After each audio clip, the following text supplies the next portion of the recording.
We had a slight weather delay. A thunderstorm rolled through about an hour and a half ago. And here's what's on tap for today's game between Central Florida and Miami.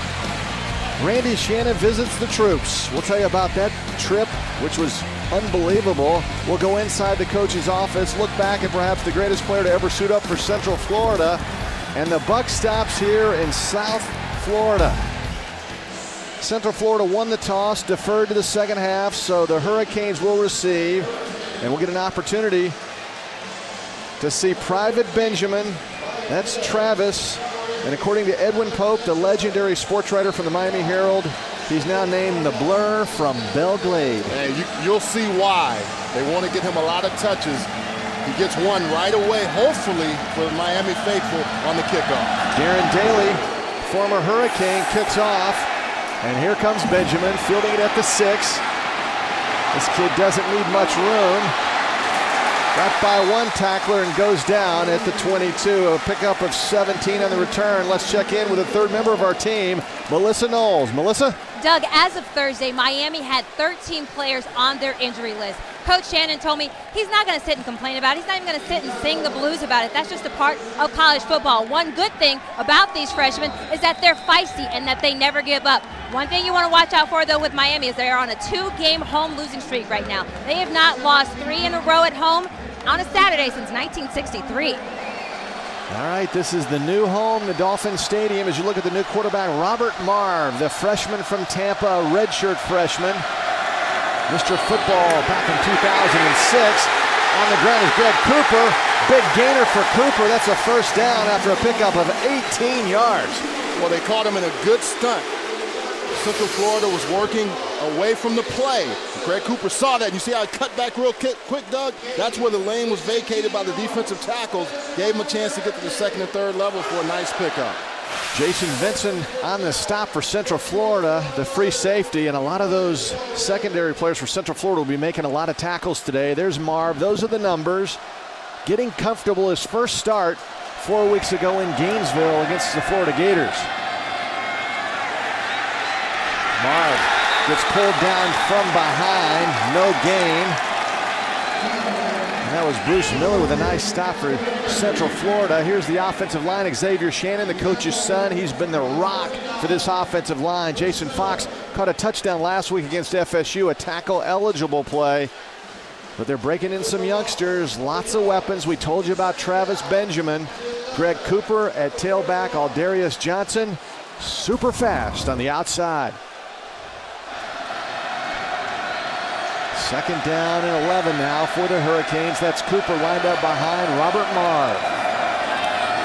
Cooper's second carry goes nowhere. In fact, he goes for a 1-yard loss. As you look at Central Florida now up front, David Williams and Timmons, Troop and Miller are getting better each and every week. But this is the strength of this defense. Their linebackers are very good. Hallman, Henderson, and Young. But in the secondary, Joe Burnett and John L. Neal are outstanding. Yeah, you usually like to see your defense be good on the front 7, but their back 4 are really, really stout.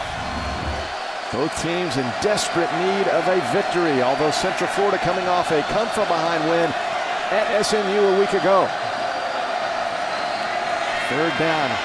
This has not been a very good area, and it's intercepted. Robert Marve threw into coverage, and that was picked off by Sharif Rashad. That's his second interception of the year, and that's what Central Florida does best. They do it very well, Doug, and that secondary is so strong and stout. They find ways. Now, Marv had pressure. Watch, it's going to come right into his face at the last second. Doesn't quite get into that throw, and even if he did, that was just a great read by Sharif Rashad, just reading the play. You can see the pressure coming right at the end by Bruce Miller coming on a stunt. Good job. 14th straight game with at least 1 interception by Central Florida. They are really good in the secondary, although that was an ill-advised pass by Marv. Calabrese at quarterback. To the running game it goes, and Ronnie Weaver goes over the right side. Calabrese, a freshman from upstate New York. And tall kid. Coaches are high on him, Buck. They really are. And, Doug, I was surprised that Greco, if he's not healthy, didn't start, only because he runs so much better. And Christian Ponder had such a good game from last week with Florida State. He was able to run the football effectively against this Miami defense. Second down and 4 for the Knights from Conference USA. Weaver runs right into a host of orange jerseys. And he got stood up by Glenn Cook, the middle linebacker, who wears that unusual number 3 for a middle linebacker. There's the other quarterback, Michael Greco. He grew up in South Florida, in fact, nearby Fort Lauderdale. So this is a homecoming for the young man. Well, he came in last week against SMU after the half and really sparked that offense. So they have two guys that can play. Rob Calabrese is the long-term guy. They really want to see him step up and play bigger. This is an opportunity for him. Third down and 6, and the crowd is making plenty of noise here at Dolphin Stadium. Calabrese overshoots Kamar Aiken on the outside, so that'll bring up 4th down in a punting situation for Central Florida. George O'Leary, veteran head coach of the Knights, made plenty of headlines at Georgia Tech, where he did an excellent job. Former NFL assistant coach. He's been around. When you talk to him, no nonsense, Buck. What do you have for me? Let's go. He was in a hurry. Blake Klingon now will punt it away for the Knights, and that's off the side of his foot.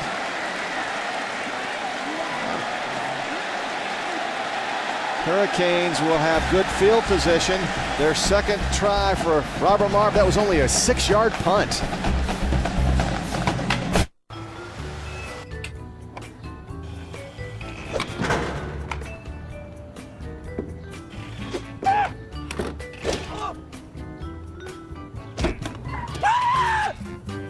Your car works hard for you. Give it the fuel it wants. The hard-working gas from Phillips 66, specially formulated to clean fuel injectors, reduce emissions, and above all, help maximize mileage with every tank. Keep your car satisfied and help maximize mileage with Phillips 66, hard-working gas. Hi, Billy Mays here for the Big City Slider Station. The fast and easy way to press and cook delicious sliders. Those restaurant mini burgers everyone loves. No more squishing and squashing or flipping and flopping. With the Slider Station, just scoop, press, and cook right on your stove. The unique design cooks both sides at once, so you never have to flip them. And in just 2 minutes, you'll have 5 mouth-watering sliders. Use dinner rolls, potato rolls, any bun. You can double or triple stack them and watch your family attack them. Top with pickles, onions, ketchup or cheese, Big City Sliders are sure to please. The double-sided non-stick surface is so slick, not even burnt-on cheese will stick. Whether it's ground beef, chuck, or sirloin, just scoop, press, and cook. No flipping and no hassle. Make healthy turkey, chicken, and veggie burgers with ease. And join the craze with me, Billy Mays. You can also cook them on a bed of onions for that classic diner taste. Or use the Slider Station as the ultimate burger press to load the grill in no time. And watch this. On a busy school morning, 5 perfect egg sandwiches in an instant. Moms, you're gonna love it. And when you're done, cleanup's a breeze. Call now and receive the Big City Slider Station with measuring scoop for just $19.99. We'll also include the Slider Station recipe guide, loaded with my favorite creations like the barbecue bacon cheddar and the original Billy Burger free. But call right now and we'll send you the quick prep slicer, perfect for onions, pickles, and mushrooms. A $20 value free. Just pay separate shipping and handling. You get it all. Big City Slider Station, measuring scoop, recipe guide, and quick prep slicer, all for just $19.99. Order right now. Call 1-800-730-2652. That's 1-800-730-2652 to order Big City Slider Station, the mini burger sensation that's sweeping the nation. Don't delay. Call 1-800-730-2652. Dolphin Stadium, the new home of the Miami Hurricanes. Before this season, they played all their games in the legendary Orange Bowl, which has been razored. It is no longer, of course. We've all seen terrific games at the Orange Bowl, many involving the Hurricanes. 70 years of memories. Of course, Joe Namath and the Jets beat the Colts there at the Orange Bowl. Howard Schnellenberger's Hurricanes won the first of 5 national championships for the U. Marv with his first completion to the outside. That goes to Theron Collier. Collier does a nice job breaking a tackle, picks up 12. Well, he took a shot initially, Doug, and I thought he was going to go down, and he just stayed up on his feet. A lot of young guys in Randy Shannon's ball club. You're going to see Nice setup with the throws, pressure there. And watch this hit. He takes a shot, but actually gets off. Does a great job of keeping his balance. It looks like Central Florida, if they can put pressure on Miami and keep them in front of them, not let them get that speed and get going up the field. Randy Shannon in his second season. We sat down and talked with him for over an hour yesterday. That's Cooper breaking it free. A huge gaping hole. I think he was surprised. He picks up 16 yards, Greg Cooper. Well, we talked about staying between the tackles. And if he can stay in between these guys and work here and be able to come over and just shoot up the gaps, Doug, that's exactly what he's trying to do.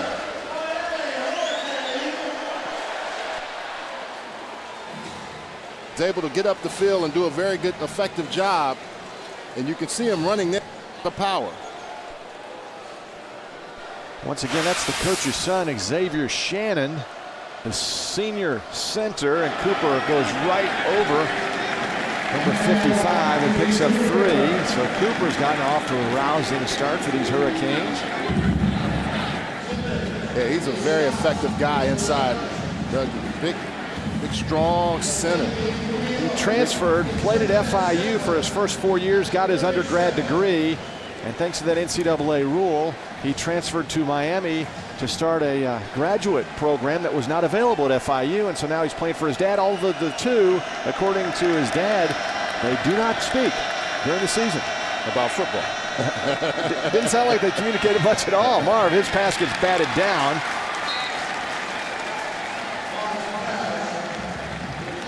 Xavier Shannon, the anchor of a very big offensive line, especially when you compare it to, let's say, the New England Patriots. They're actually bigger than the Patriots, Buck. We've got some big guys there, Doug, and that's one of the reasons why they want to be able to run in between those guys. I talked about the tackles, Jason Fox and Chris Rutledge. They want to be able to effectively run that football, and they think with Greg Cooper, they'll be able to do that a little bit more. So once again, Marv, the first time it was 3rd and 7. He threw that interception. Let's see what he does now. No pressure. And he just has to run it out of bounds. And here's the flag on the late hit. He was headed for the sidelines, and they gave him an extra shove, and so that'll be 15 yards. Oh, he's being chased, and then it looks like at the very end, Lawrence Young is going to come in and take a shot at him. You can see he's being chased there by Jarvis Gathers. And way outside comes Lawrence Young and hits him late. He's clear. He's almost over by his bench. Can't have that. And those are kind of mistakes you can't make if you want to beat a team like Miami if you're Central Florida.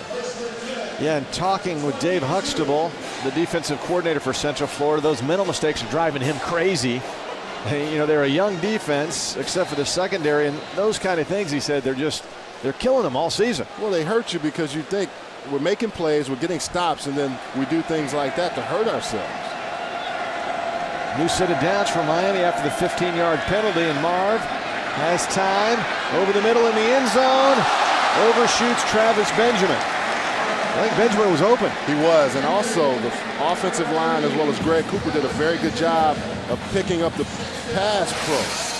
You're going to see Cooper there. Look, everybody's taken up, and Cooper does a good job on Lawrence Young, 57. I think Marv thought he didn't have as much time as he did. All he had to do was put that ball out there, let Benjamin go and run underneath it.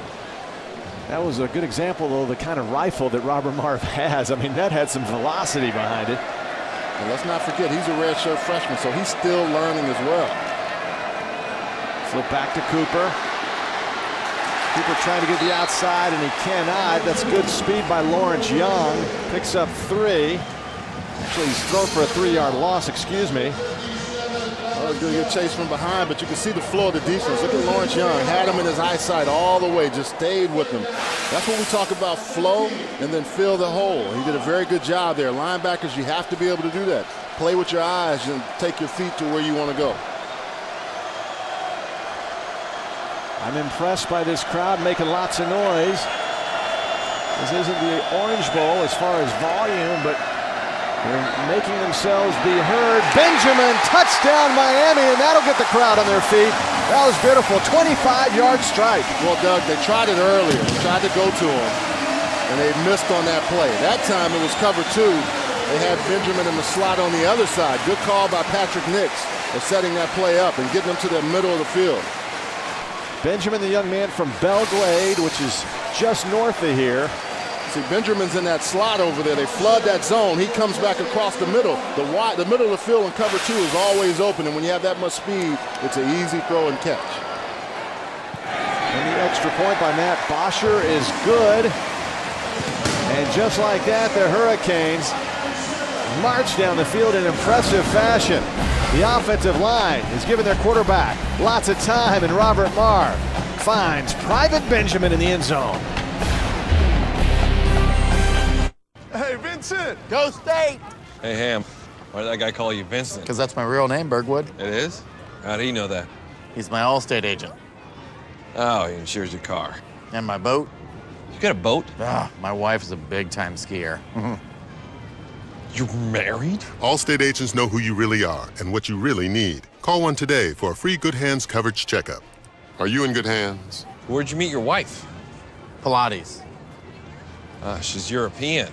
When it comes to fast and easy yard cleanup, turn to DR for the most powerful, full-featured lawn vacuum you can buy. The DR Leaf and Lawn Vacuum. Attached to your lawn tractor, the DR collects acres of leaves, grass clippings, and pine needles while you ride. It's the only lawn vacuum that shreds material into a fine mulch, turning 10 bags of leaves into just 1. And it's the only lawn vac that features a steel impeller with a lifetime warranty, a rugged collector box, and a built-in chipper option. With all these models and more, DR offers the largest selection of lawn vacuums in the industry. DR, guaranteed to leave nothing in its path except the competition. Call 1-800-498-2736 to receive a free catalog and DVD all about the DR Leaf and Lawn Vacuum. Free shipping is now in effect, so call 1-800-498-2736. Online at drleafvac.com. DR is professional power for homeowners. Well, I felt like I needed an extra kick or an extra little boost to get me through, and from what I hear, 5-Hour Energy does the job, so I decided to give it a try. I like the way 5-Hour Energy makes me feel before games. It gives me that edge that I need and keeps me focused throughout the football game. I tell all the players to take 5-Hour Energy. I mean, they see the way it makes me feel, so I think everybody wants that same type of feeling. I am the 5-Hour Energy guru. It's the truth. I mean, I wouldn't be taking it. 5-Hour Energy. I use it. I love it.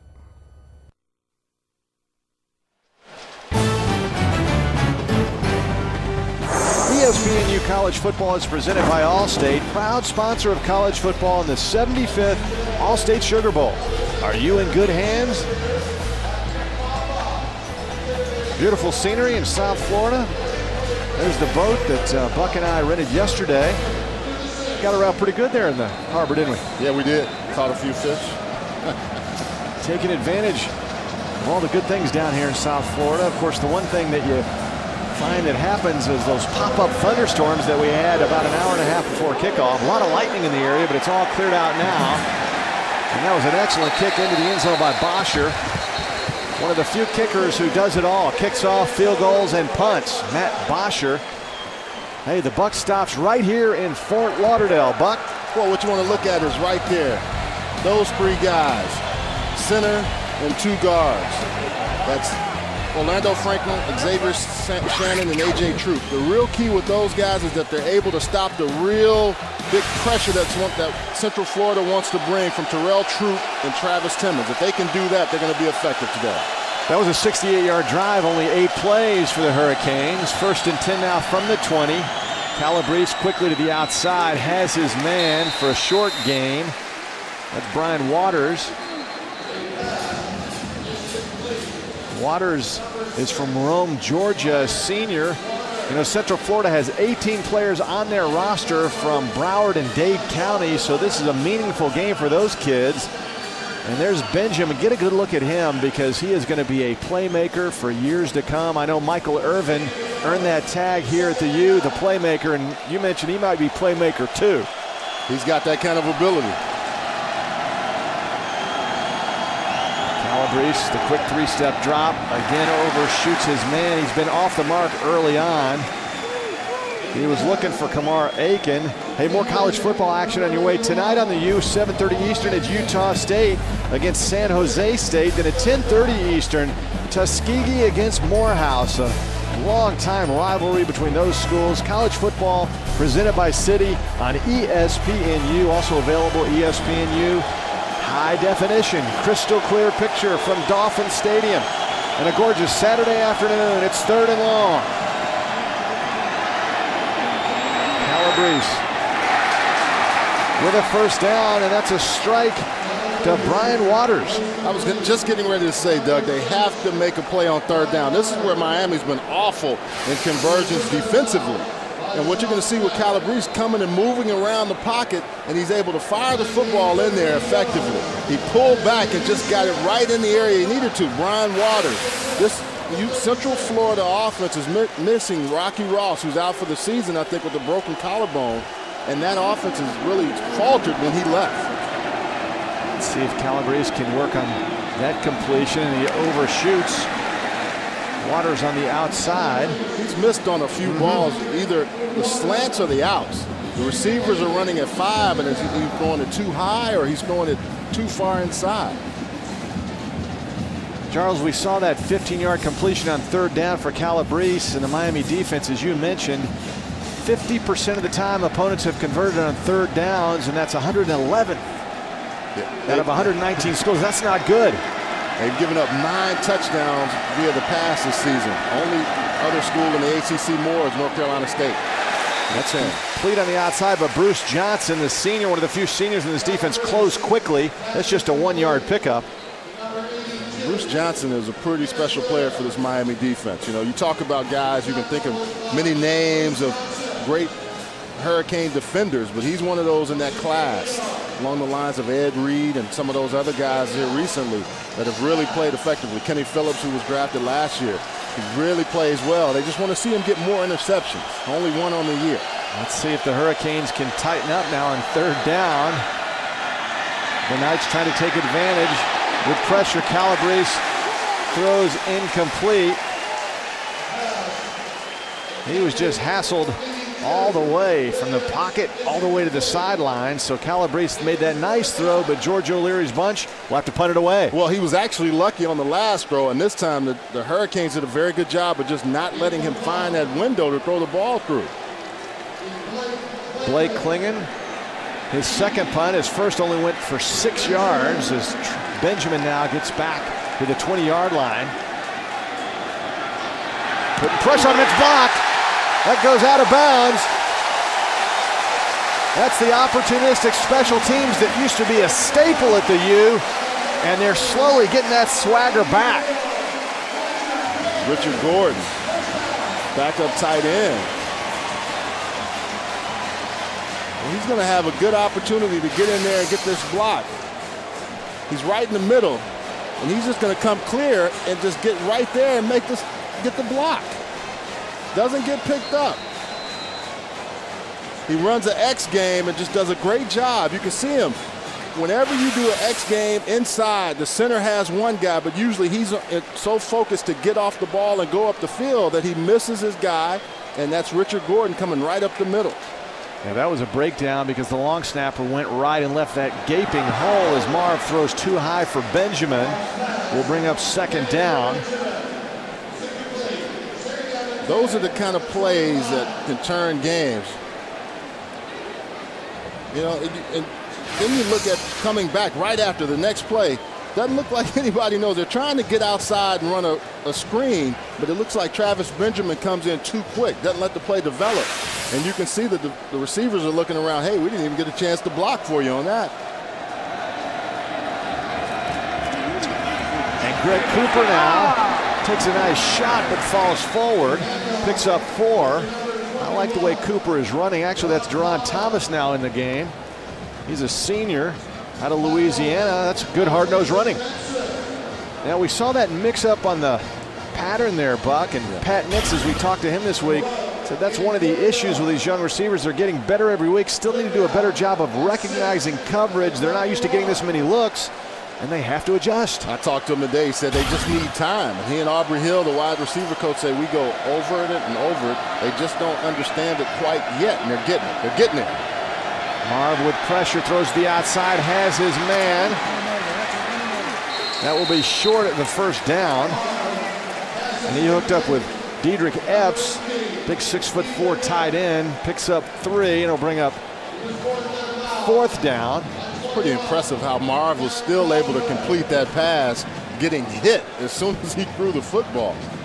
So the pressure up the middle is where you really look at Central Florida. Terrell Troop and Travis Timmons have played very well as of late. And if they can put any pressure on Marv and keep him uncomfortable in that pocket, they may have a chance. Bosher from 35 yards. It looks good, and it is good.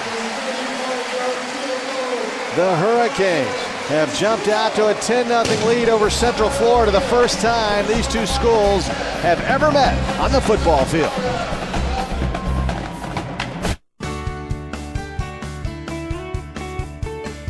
It's time for beautiful, energy-efficient appliances. It's time guaranteed low prices got even lower. Update your home and save money. Right now at the Home Depot, get 10% off appliances of $299 or more from top brands like GE, Maytag, and LG. Plus, you'll find new lower prices on hundreds of items throughout the store. Now is the time. The Home Depot. You can do it, we can help. All right, have a safe trip, bud. Mike, thanks, man. Wow, this is a surprise. I can't believe you're picking me up from the airport. Who are you? It's me, Stanley. I listen to you all the time. Stanley, can I help you? You can throw that in the back. Come on, we're holding up traffic. Oh, man, airport pickup, we're really taking this friendship to the next level. Yeah, it's about 10 minutes up this way, and then a right, and then another 2.5 hours. Don't pay. This month on DirecTV pay-per-view. You like playing football? I love playing football. It's your intention to legitimize professional football? There appears to be an event happening. What's going on? We lost contact. With whom? Everyone. The staff doesn't belong to you. You have to give to me, or somebody might get hurt. So we're just gonna go in there and kill him? No, I'm gonna ask him some questions. Then we're gonna kill him. DirecTV pay-per-view. Just press a button and you're watching your movie. No matter where you live, NHL Center Ice on DirecTV makes every game a home game. It's hockey like you've never seen it before. Up to 40 games a week with more games than ever in HD. Follow your favorite teams and your favorite players. Order now for our lowest full season price. Just 4 payments of $39.75. NHL Center Ice on DirecTV. To order, call 1-800-GET-SPORTS or visit directv.com/NHL today. Randy Shannon in his second year coaching his alma mater, longtime assistant coach, very successful defensive coordinator here at the U. And he was a darn good linebacker for Jimmy Johnson way back when. Actually played with the Cowboys for a season under Jimmy Johnson.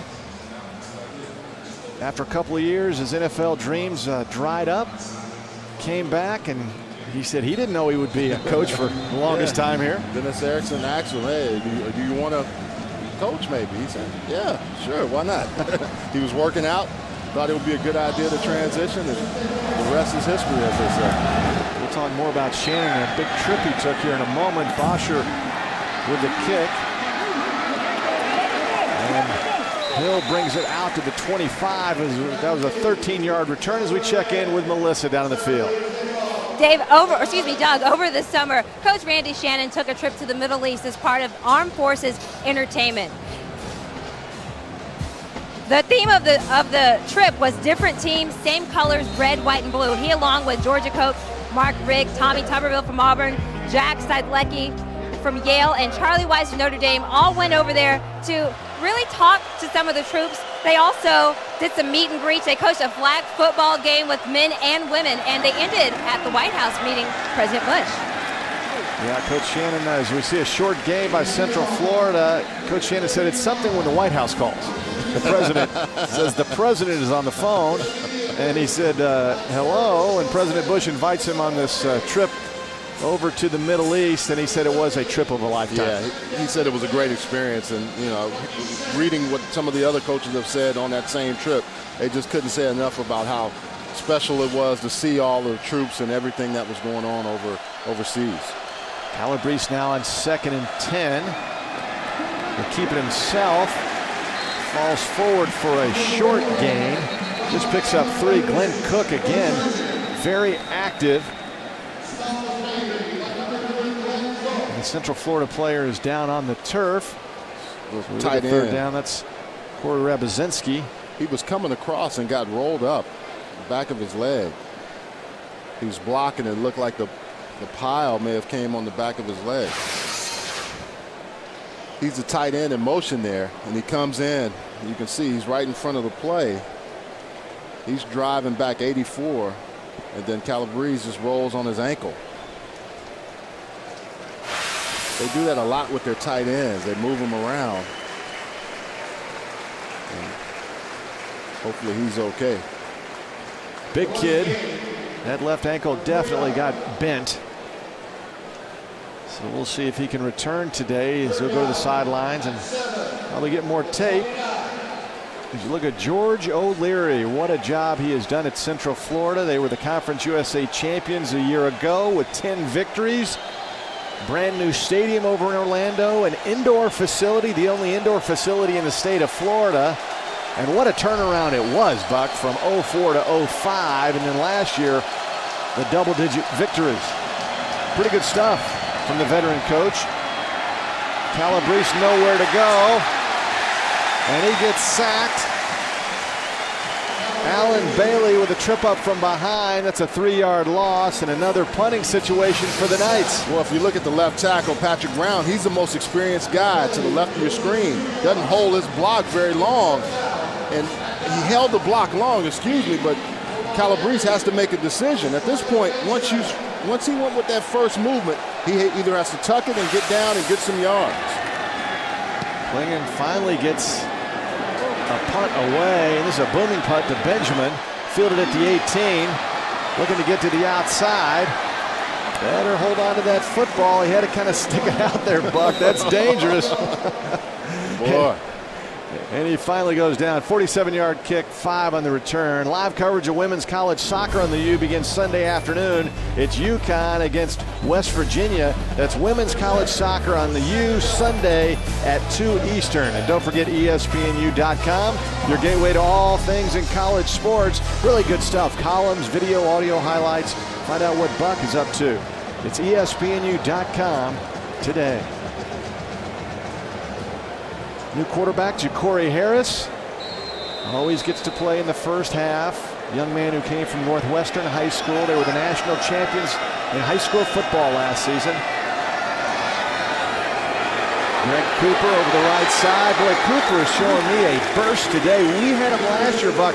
He was a little nicked up, but he's got some speed. He really does, and he looks like he's playing much more confident, with much more confidence.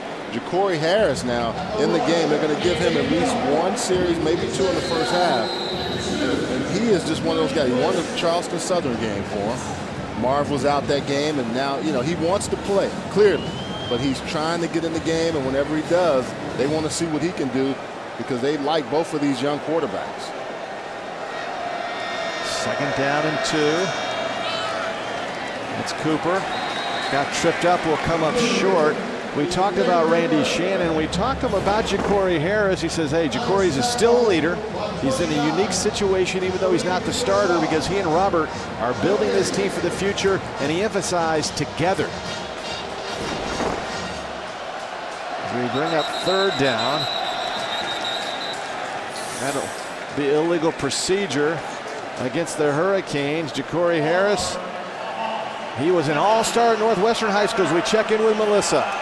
Guys, I got to see Ja'Cory Harris last year when he faced South Lake Carroll from Texas. They came in and beat South Lake, which was the #1 ranked team in the state of Texas at the time. Ja'Cory Harris was an incredible leader last year. And as you said, Coach Shannon said he's doing the same thing this year. Not just the underclassmen listening to him, it's also the upperclassmen.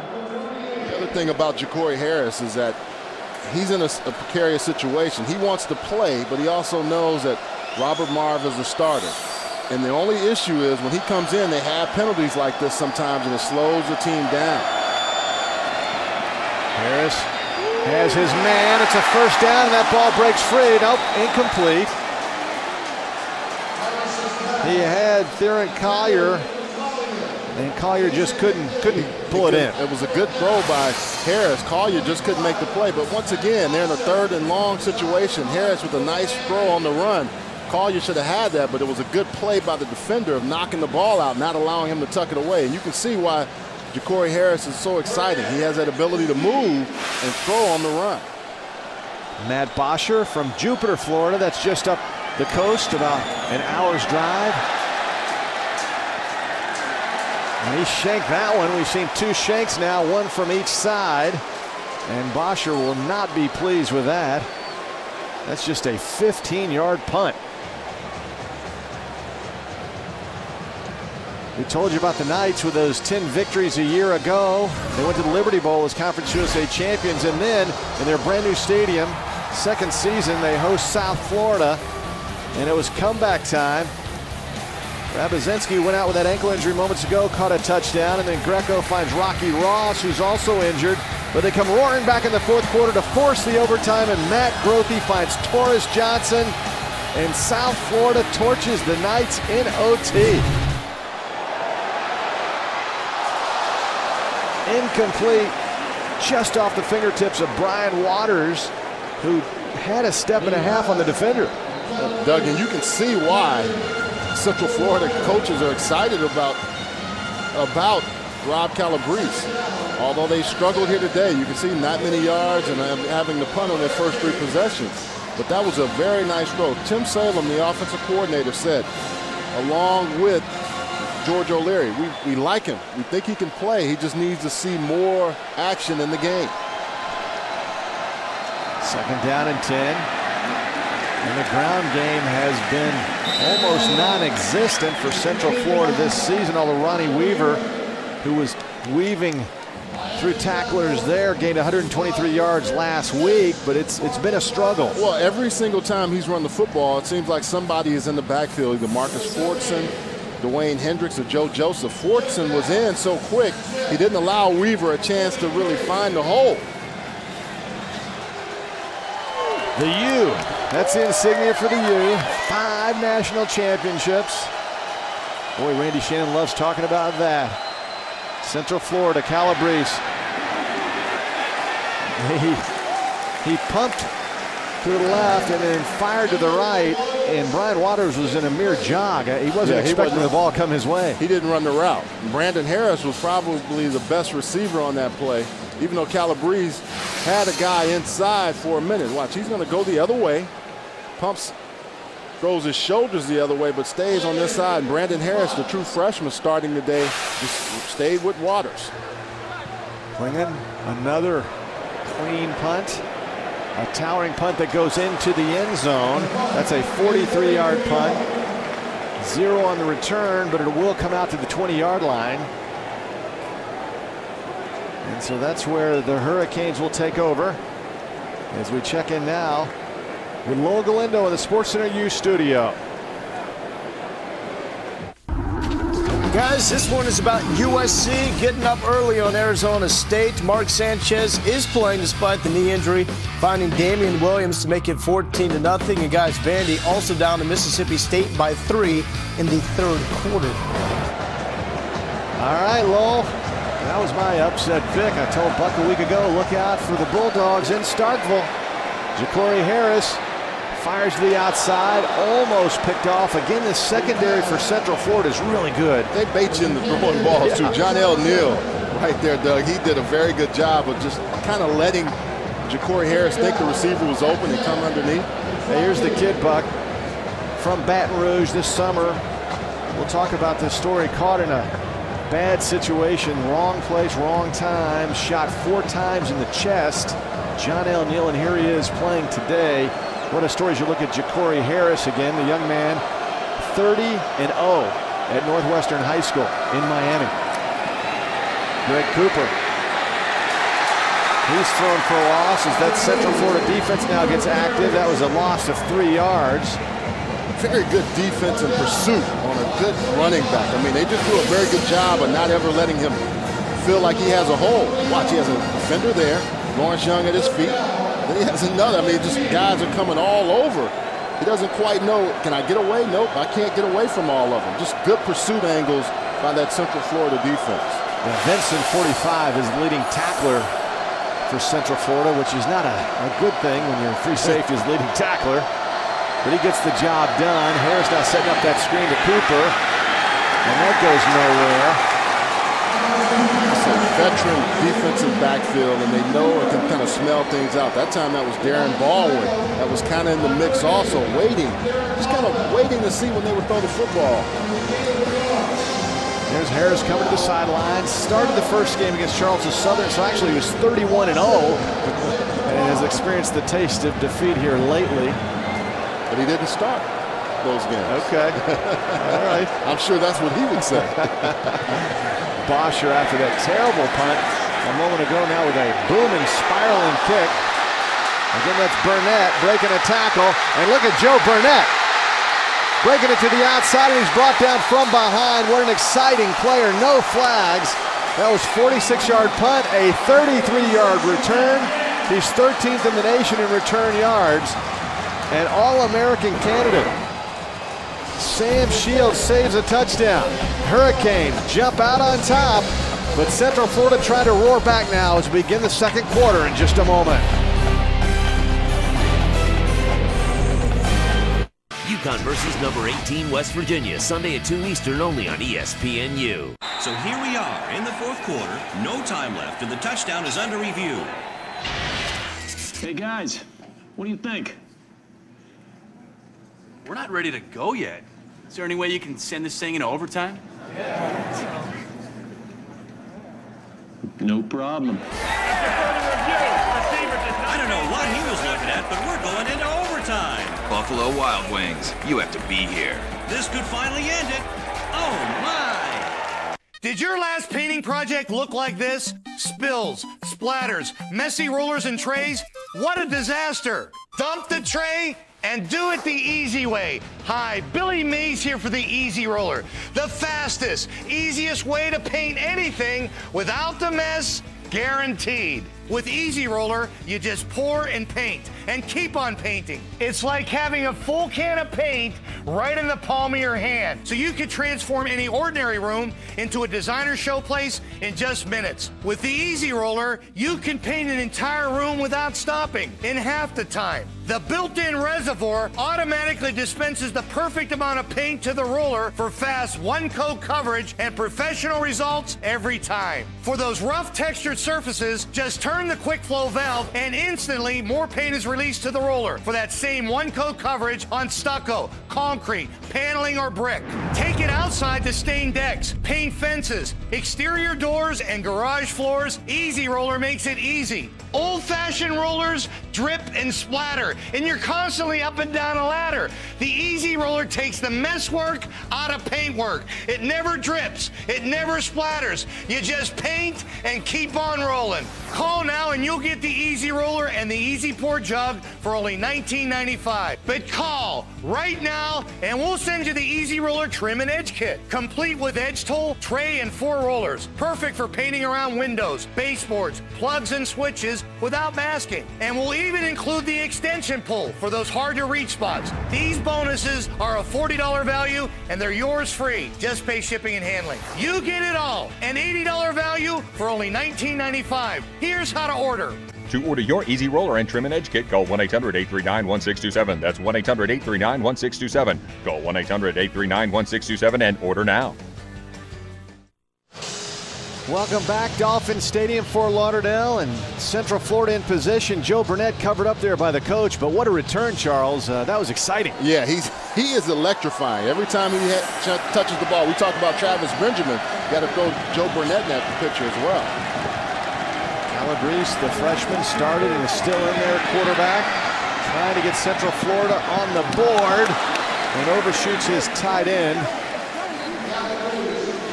He was looking for Adam Nisley. Hey, just Doug, missed it. Take a look at all the guys here. Now, they've got to stay in their lanes, but you also need people to come over here, and that's the area where Joe Burnett is going to go. You see, they should fan out, but watch when he catches the ball. No one there, and he knows right there, I can turn up the field. Now, they're all over. They overshifted. They were all on one hash, and then they come over to the other side, so Joe Burnett works one way and then works it all the way back to the other side. Longest punt return given up by Miami this season, 33 yards. Calabrese throws another poor pass, looking for Brian Waters. Look at Joe Burnett, leads all active players, getting close to 1,000 yards in punt returns. Not bad. And he's not a bad defensive back either. Yeah. Gary Blackney, who used to coach at Bowling Green, I talked to him before the game today, and he said he's a special kid, just a great athlete and a good person as well. And he said he really thinks he has a chance to play at the next level. Central Florida putting their share of players in the National Football League. Calabrese with a pump fake, throwing it up for grabs, and that was almost intercepted. Bruce Johnson, he wasn't faked out at all. He kept his position. Well, the problem with that play, Doug, is that they need more interceptions. They've been really trying to, Bill Young talked about it. We need our guys to, when they have a chance, they need to take advantage of that. Because if you think they get the interception, they're not even in position, Central Florida, to kick the field goal now. But Bruce Johnson was right in position. He made the play, everything but catch the football on that.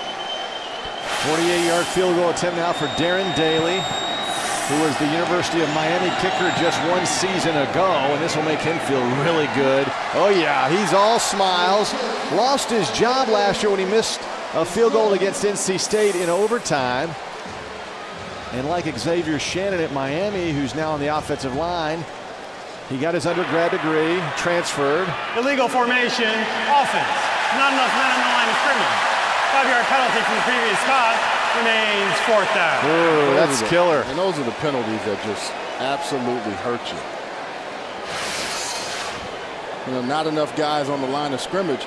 But really what you have those guys there, and it looks like they're so far back with their feet that they're not accounted for on the line. And now it puts you in a situation where you have to punt. So you have the two wings, and one of the interior guys was so far back with his stance that it put him in that off position. Winging now, trying to set this down inside the 10, and he's just not very good at the pooch kick. That's a 36-yard punt that goes into the end zone. Needs to work on that angle a little bit. 3 points wiped off the board.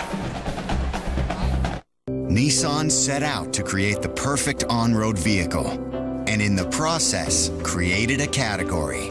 Introducing two crossover leaders from Nissan.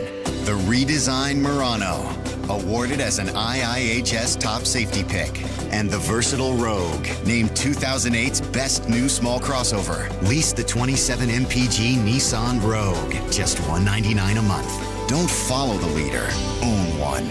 At your Nissan dealer now. Here at the phone company, you've been our customer for a long time. Now Vonage wants to change all that. Well, over 2 million people have already joined Vonage. Oh, really? Don't they miss having phone service? Actually, with Vonage, you get award-winning service quality with unlimited local and long-distance calls, all for just $24.99 a month. Are you having trouble keeping track of what your phone company is charging? With Vonage, your rate starts low and stays low. Don't take my word for it. Listen to his former customers. For me, Vonage is everything I want in a phone service. It's dependable. It's perfect. No nickels and dimes like the phone company. Make the most from your existing high-speed internet connection. Get unlimited local and long-distance calling for only $24.99 a month, plus 25 features for no extra charge. Sign up now and get 1 month free. Okay, but making a change is hard, and for over 100 years, the only thing we've changed is... Your prices? Whoa! Call 1-877-4Vonage or go online to Vonage.com. Favorite. Have an old 401k? It's not enough to just leave it alone. It takes care and attention from year to year. Open a T. Rowe Price Smart Choice Rollover IRA, and we'll do the work for you. Just choose a T. Rowe Price retirement fund closest to your expected retirement date. Our fund managers adjust the investment mix over time to become more conservative as your retirement date nears, all with no loads, sales charges, or commissions. Visit our website or call our investment guidance specialist at 1-800-953-3418 and consider the move that could make a difference in your retirement. The T. Rowe Price Smart Choice Rollover, 1-800-953-3418. Request a complete prospectus or profile with investment objectives, risks, fees, expenses, and other information to read and consider carefully before investing. The more you ask, the more we're different. T. Rowe Price. Invest with confidence. Today's game on ESPNU is brought to you in crystal clear, high definition, and there's nothing like it. The Hurricanes on top of Central Florida. First meeting between these two schools, separated by about 2.5 hours on highway. Central Florida in Orlando, the U in Coral Gables, but the football stadium here, Dolphin Stadium in Fort Lauderdale, it's about 45 minutes north of the Coral Gables campus. The ground game it goes, and Greg Cooper picks up 5. You know, Doug, it's interesting to watch him because last year Cooper was an exciting back, but when he was in, he got tired. You know, he got worn down late in the year. Yeah, Lee Chambers is in there now. That's 32 as they run a lot of young players in and out for this Hurricanes football team. They're trying to build it back, playing a lot of young talent from winning high school programs down here. Robert Marr back in at quarterback. Chambers, big hole, gaping hole, running downhill. Finally gets knocked out of bounds right at midfield. That's a 25-yard pickup, his longest gain of the season. Well, they want to give you a stable of backs. Javaris James is one of them. He's out this week. So what do? They bring Chambers. They have Greg Cooper. We saw Deron Thomas, and all of it set up by that offensive line really coming off the football and just pounding the defensive line. You can see right here. Look how big that hole is right there. It opens up. You see orange jerseys locked up on white jerseys, and that's what makes that so effective. Marv with the pump fake. Now looking deep. Boy, good coverage out there. Looking for Benjamin. That was almost intercepted by Joe Burnett. Boy, Burnett was all over him. Boy, he's upset too because he knows he had a chance at getting that route. He just ran the route. He hugged up to Travis Benjamin until the ball came. He looked like the receiver. He was the more aggressive. That's a young mistake by a receiver because the first thing you're taught is you become the defender. Travis Burnett just said, hey, I'm going to go get this ball. Yeah, he's on a lot of lists. And I dare say that Jim Thorpe Award, given the best defensive back, he might win that thing. Chambers, young man from Coffeyville, Mississippi. Comes up actually that's a yard loss as we check in with Melissa down the field. Guys, you saw Corey Robozinski had to be helped off the field at the end of the first quarter. When he came off, they took his shoe off, kind of looked at his left ankle and figured, he's unlikely to return. They carted him off, and he has not returned to the sideline yet. There's the injury one more time, 84. That left ankle got bent, and looks like one of those high ankle sprains. That hurts, Buck. You've had those. Whatever it is, it didn't doesn't look good. feel good. Marv now 3rd down and 12. Running up, and will run the football. Takes a good shot, will come up well short, picks up 7. Lawrence Young came up and just stuck him. You hate to see your quarterback take a lick like that, but he was trying to make something happen. He's trying to get in that situation where he could find a receiver, but the defensive secondary did a good job of covering, and Randy Shandon doesn't want to see his quarterbacks get hurt. If you don't have a chance, go ahead on and get down and live to see another day, especially if you can't pick up that first down. Bosher will punt, and the exciting Joe Burnett is deep. Oh, that is an awful punt. Both of these kickers are struggling because they know they're a great return man, and they haven't kicked the ball well all game long. 13-yard punt when we come back. Let's first check the flag. George O'Leary. This goes against Central Florida. The coach is going to be out of sorts. That 5-yard penalty will be added to the results of the play. First down. Timeout. It's the second penalty we've seen of not enough guys on the line of scrimmage. When we come back, a special guest, the athletic director from Central Florida, man who knows this place so very well. This Tuesday, Indiana Jones is on DVD. You will find it. Always glad to help. The greatest adventure of all time. Scooch over, will you? Won't be complete. Whoa. Until you bring home the latest chapter. Go! Faster! Indiana Jones and the Kingdom of the Crystal Skull. Complete your collection on DVD and Blu-ray this Tuesday. Don't keep it to yourself. When it comes to fast and easy yard cleanup, turn to DR for the most powerful, full-featured lawn vacuum you can buy. The DR Leaf and Lawn Vacuum. Attached to your lawn tractor, the DR collects acres of leaves, grass clippings, and pine needles while you ride. It's the only lawn vacuum that shreds material into a fine mulch, turning 10 bags of leaves into just one. And it's the only lawn vac that features a steel impeller with a lifetime warranty, a rugged collector box, and a built-in chipper option. With all these models and more, DR offers the largest selection of lawn vacuums in the industry. DR, guaranteed to leave nothing in its path except the competition. Call 1-800-498-2736 to receive a free catalog and DVD all about the DR Leaf and Lawn Vacuum. Free shipping is now in effect, so call 1-800-498-2736. Online at drleafvac.com. DR is professional power for homeowners.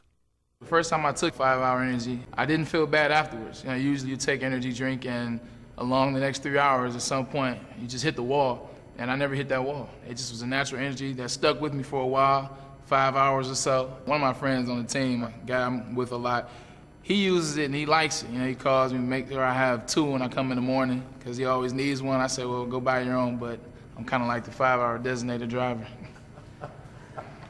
5-Hour Energy, I use it, I love it. Welcome back, Dolphin Stadium, with the U on top of Central Florida, 10-0 here in the second quarter.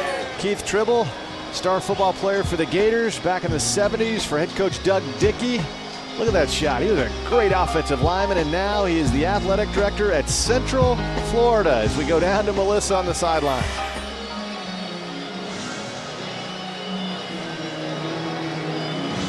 Mr. Tribble, you guys won the conference last year. You'd only been in Conference USA for 4 years, and you got a new stadium. What has that done for the program? It's been marvelous for our program. I mean, when you're trying to compete in this state with Florida State, and Miami, and then in our conference, we needed an on-campus stadium. And last year we opened it up against Texas, 45,000 strong. Our alumni had a chance to come back, and I think it's that little piece that we need to keep building our program. Another program builder that you have is a part of the Career Development Series is the Student Athlete Career Fair. What does that contribute to the players' minds and their mentality graduating from the university? Well, you know, it's important for us to know that football or athletics is a tool to help them get an education. And we believe in the total person at UCF. So that means that we've got to make sure that our student athletes not only get the athletic part, academic part, and the social part. And we want to help them prepare for life. Thank you, Mr. Tribble. Thank you. That ball batted down, and second down will bring up third down. And Buck, Keith Tribble, a sharp guy. For years, he was the executive director of the Orange Bowl championship game held right here in this stadium. As you look, people don't realize UCF, Central Florida, over 50,000 students. I mean, now that they have their home football stadium, it's really an event on Saturdays. Look, I can remember years ago when I did their games, and I was amazed then when it was close to 40,000 students, and how it's grown since that time. Third and long, 5 possessions, 5 punts. 6 possessions make it 6 punts for this Central Florida offense. Doug, this is what I saw against SMU. Calabrese started well, but didn't quite adjust to the defense and the feel and the flow of what was going on with the game. And then when Greco came in, his experience really took him to that next level. I think that's what you're probably going to see with Central Florida. They don't want to get too far behind. If they're looking to stay in this ball game, they may have to come with the changeup in Michael Greco.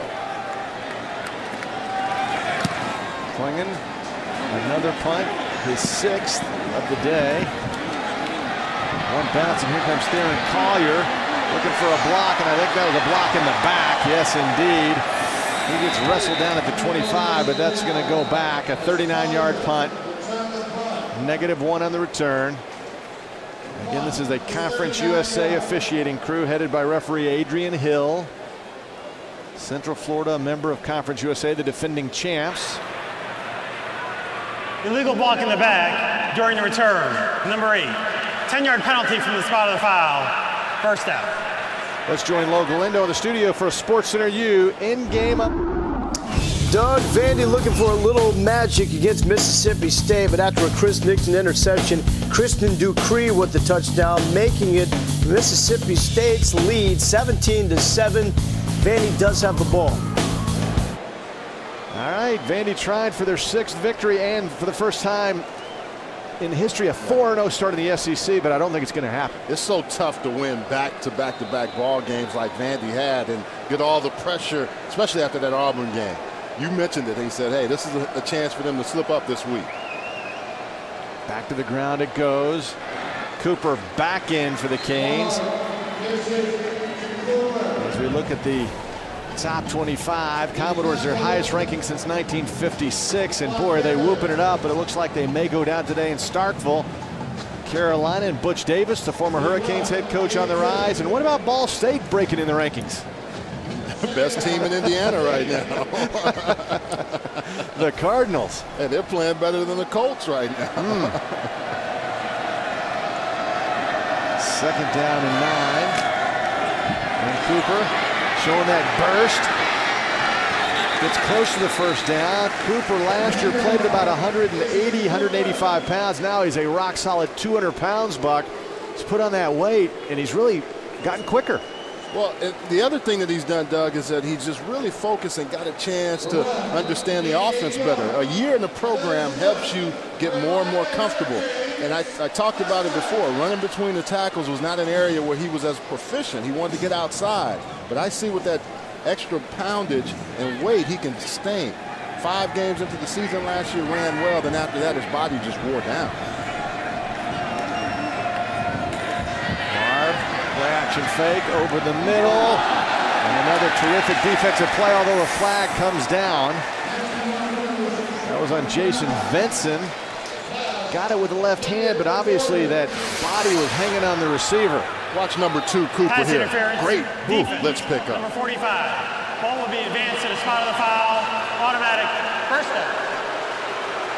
And you can see here on the second look, Vinson actually did a pretty good job there, Doug. I don't know if that was a penalty. I thought he did an excellent job of not getting his arm around the back. I agree. And I'm not sure that ball was even catchable. It was headed for the turf.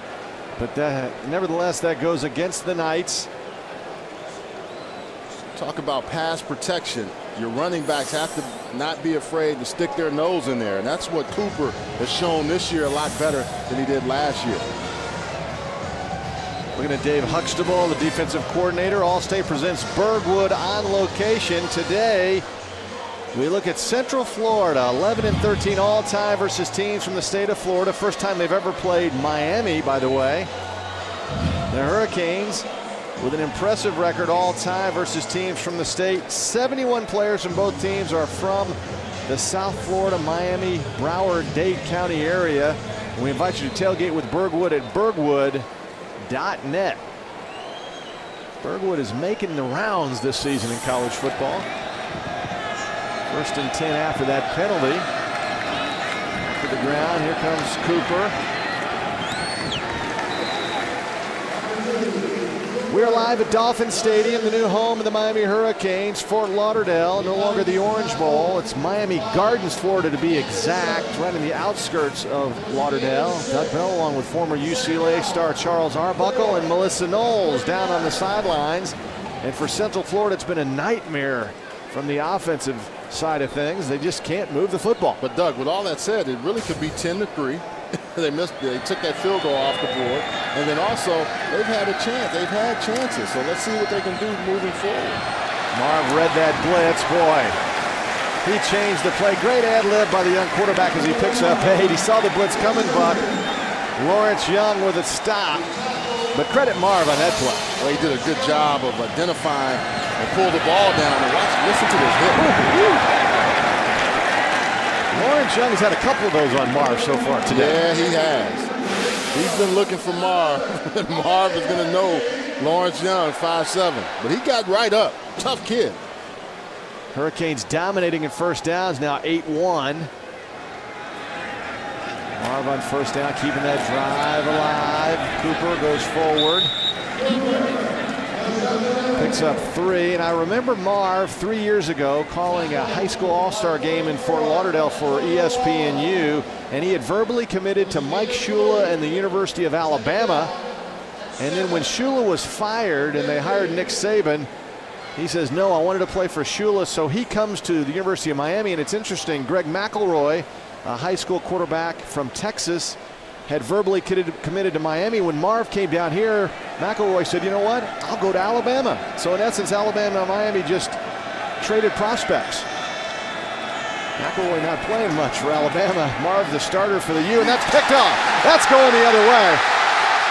John L. Neal has to beat Marv, and he does. Touchdown, Central Florida. 61 yards. Spectacular. Doug, we've talked about this secondary. If you can't score offensively, what do? You allow 31 and 19 to be your playmakers. These guys are very good ball hawkers, but also after the catch, they become offensive guys. Marv, once again, baited into a throw. Look at the coverage there, throwing into 3 defenders. And John L. Neal, you don't want to get caught by him. Great play by John L. Neal of not only making the interception, but taking it back for 6. Darren Daly, the former Hurricane, had that field goal wiped off the board, but he converts the extra point. And just like that, the Knights defense has gotten them back in this contest. John L. Neal, just one man to beat, and he does. It's pay dirt.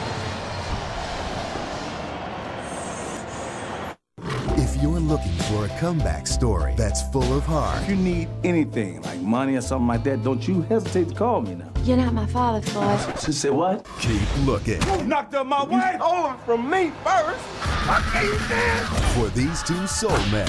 My eyes. I'm sorry, man. I got on these tight slacks. A lot can happen on the road to the top. Samuel L. Jackson, Bernie Mac.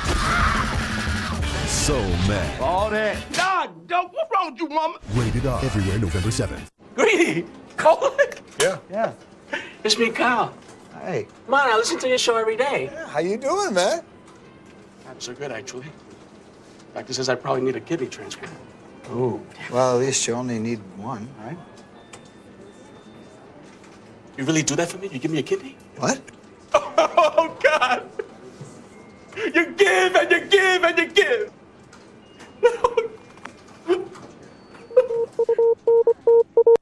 And I never got tired, so my dad started calling me AD for all day, and it stuck with me ever since. I like that, AD, all day. Yeah, so what's your nickname around here? Me? Yeah. Oh, I don't really have a nickname. Pretty much just call me Scott.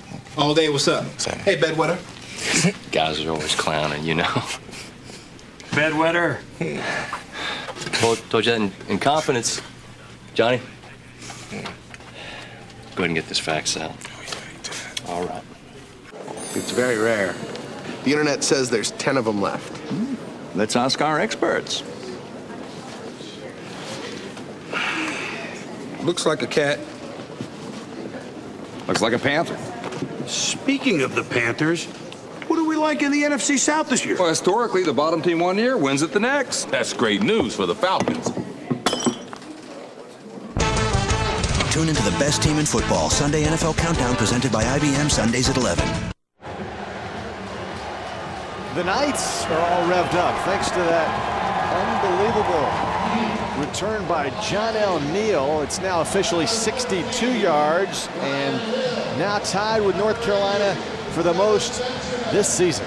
You know, I look at that interception leaderboard and I'm surprised. North Carolina, Vanderbilt, you know, you expect to see other teams, but UCF, those two corners, John L. Neal and Joe Burnett, are outstanding players. They kick it short away from Benjamin. And once again, Ryan Hill bringing it up, a 14-yard return, and once again, good field position for the Hurricanes. Watch Robert Marr bounce back after, that was was just a poor throw, threw into coverage. And the secondary here is so experienced, and they're giving Marv some looks and not allowing him to get comfortable in his read progression. You know, we talked about it this week and talking to Patrick Nix. They were really concerned about this UCF secondary. Again, Marv from Tampa, a redshirt freshman. Ja'Cory Harris is a true freshman. So those are your two quarterbacks. And many people feel it'll be difficult for two kids in the same year to stick around for 4 years together as they're back to the ground. Greg Cooper. I mean, time of possession, Miami is way out front, but they're only up by 3 on the scoreboard. Really could be even 10-10. I mean, you think about that field goal that was taken away, and as poorly as UCF has played, they've stayed in the ball game because of their defense.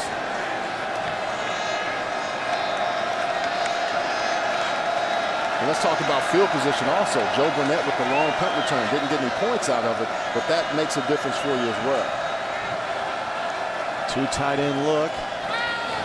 Cooper showing those quick feet.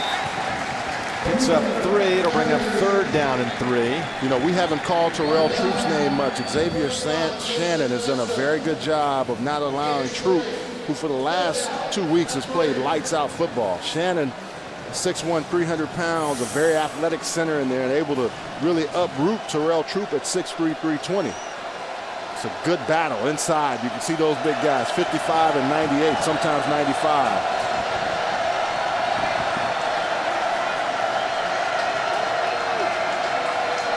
Down, back to the ground.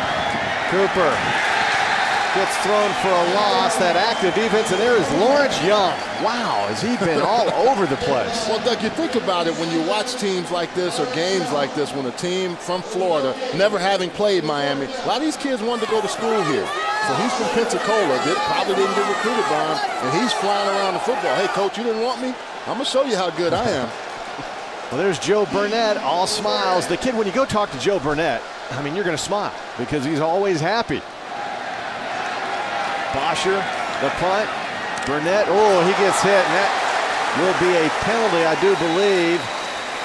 I thought they hit him before he actually touched the football. Sam Shields got down there very quickly.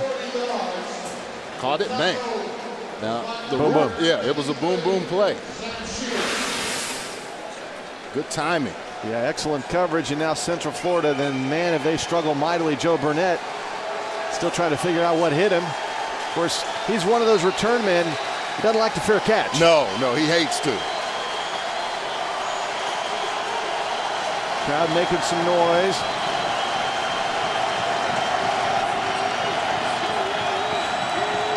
Knights trying to get something going.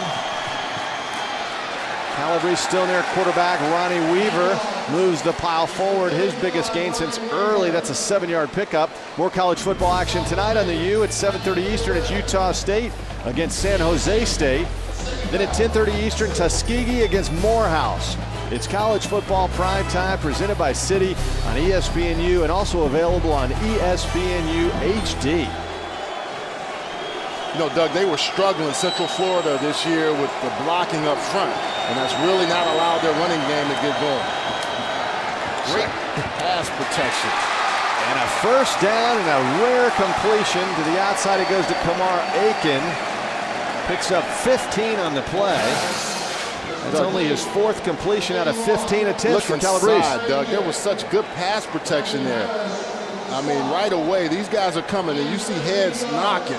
And that's what opened everything up. You can see the white jerseys pushing those orange jerseys back. Whenever you have that in pass pro, you're usually going to have good results. Not impressive numbers, but that was a completion. And that's Weaver running right into a pile. Picks up 1. Big number 91, Joe Joseph, there at the bottom of the pile.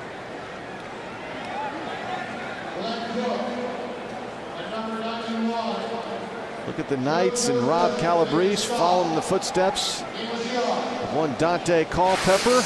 Watch this pass protection again, Doug. I mean, you're going to see guys coming in. You see right inside, Glenn Cook gets taken off, and then also Chavez Grant. Just good pass pro by that offensive line. Calabrese locked on a receiver. That's pass interference. Looking for Sidney Haynes on the outside, and that was a penalty. Pass interference, defense, number 27. Ball will be advanced to the spot of the foul. Automatic first down. You see right here, Doug, he's locked up on him in more ways than one. Getting those hands inside. Hey, if you're an offensive guy, you better get your hands inside. If you're a defensive guy, you better get them inside as well. Carlos Armour. Yeah, he had armor all. He had him armored all up. The Knights on the move. One nice pass and a penalty keeps the drive going. It just doesn't look like he has the comfort level in these receivers. You know, every time he misses, it's either too far outside, too high, too high, too wide, too low. Calabrese just does not look comfortable, especially on those out routes. Because he has time. Yeah. It's not like he's getting a lot of pressure. These last few times in pass protection, they've done a very good job of picking up blitzing linebackers, cornerbacks, and when the Hurricanes haven't been able to get that pressure, their defensive backs have been exposed. Weaver. Running behind his big fullback, Ricky Kay. He's tripped up on the outside. Picks up 2. Tackled by Armour again. Weaver looks like he's going to get to that third level, but Armour just does a very good job in open field. If he doesn't make that tackle, Weaver's still running for some yards. So with that tackle, it makes it 3rd and long. There's Sebastian, the famous Ibis mascot of these Hurricanes. 3rd down. Calabrese stretches for the marker. He'll come up just short. He'll be less than half a yard shy of that 1st down marker. It looks like they may consider going for it. Good coverage in the secondary. Calabrese decided, okay, I don't have anything. Let me do the smart thing. It was a good decision by him of almost picking up that 1st down. I would go for it if I'm Central Florida. The way they're playing, this shouldn't be any doubt for them. Crowd trying to make a difference. The 12th man making their voice heard here at Dolphin Stadium as the sun comes out of the clouds. Calabrese tries to push the pile forward, and he does. He needed all of his 6'2", 220 pounds to get that one. There's a mass of humanity inside. Look, right there, he just has the ball, and he's trying to make sure he protects it. And there's about 100 people coming at him, it feels like. Look at all that. The white jerseys did a good job of just pushing inside. Bustillo, Cody Minich, John Hafferty, the center guard combination. They have to be stout in there. There was no penetration by the Hurricane defense. First 6 drives, not much. This drive has been solid, although now they're going backwards. That's Daryl Sharpton. Sharpton came through. That's a 6-yard loss. Well, it looked like Antonio Dixon also. I mean, you got guys right there. Antonio Dixon just coming clean. He's the initial person to get the ready, and then Daryl Sharpton loses his helmet but gets the sack. He'll take that any day.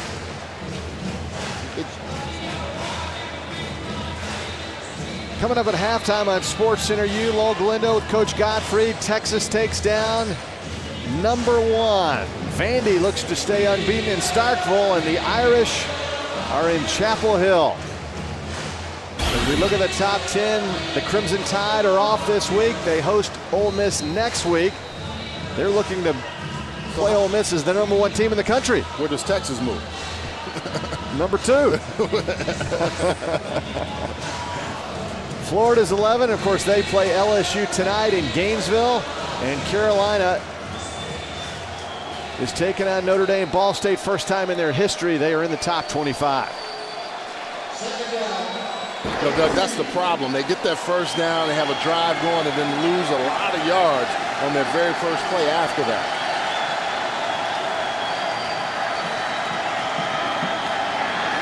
Calabrese again with time, and just a poorly thrown pass to the outside, looking for Ricky Kay as fullback.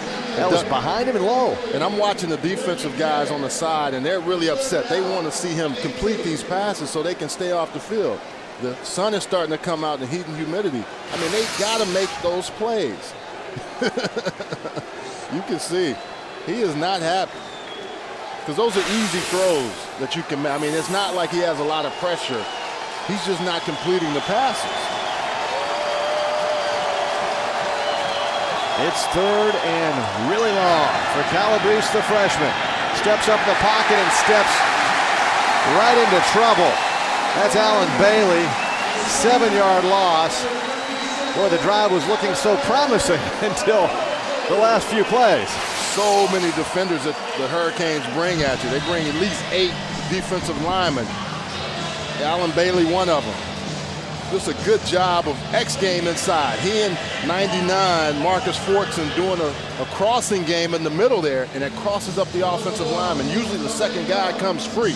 First guy's the post, like in basketball. You post one guy, guy comes around. Here's big 96 Antonio Dixon. Marcus Forston.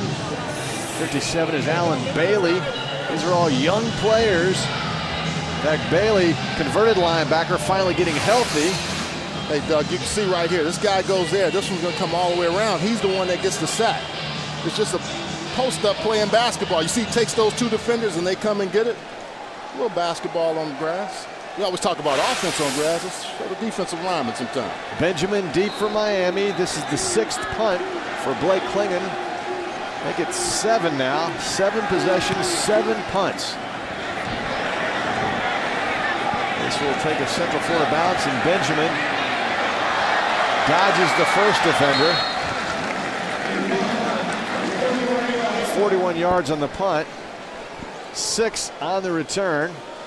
Doug Bell along with Charles Arbuckle, and Buck, I tell you what, offensively they've been just downright awful. It's an F, but defensively, I think they're an A, keeping the Knights in this game. Defensively and special teams. Joe Burnett causes so many problems. Both Travis Burnett also, but Travis Benjamin, excuse me, but Joe Burnett has done a very good job. Johnny O'Neal, that defense, that secondary is what they've been advertised. And Miami's defense, we're talking about Central Florida not getting it done, but Miami's defense has been good. They have been. They've applied pressure. They've done a very good job of just not allowing the comfort level for the quarterbacks at Central Florida.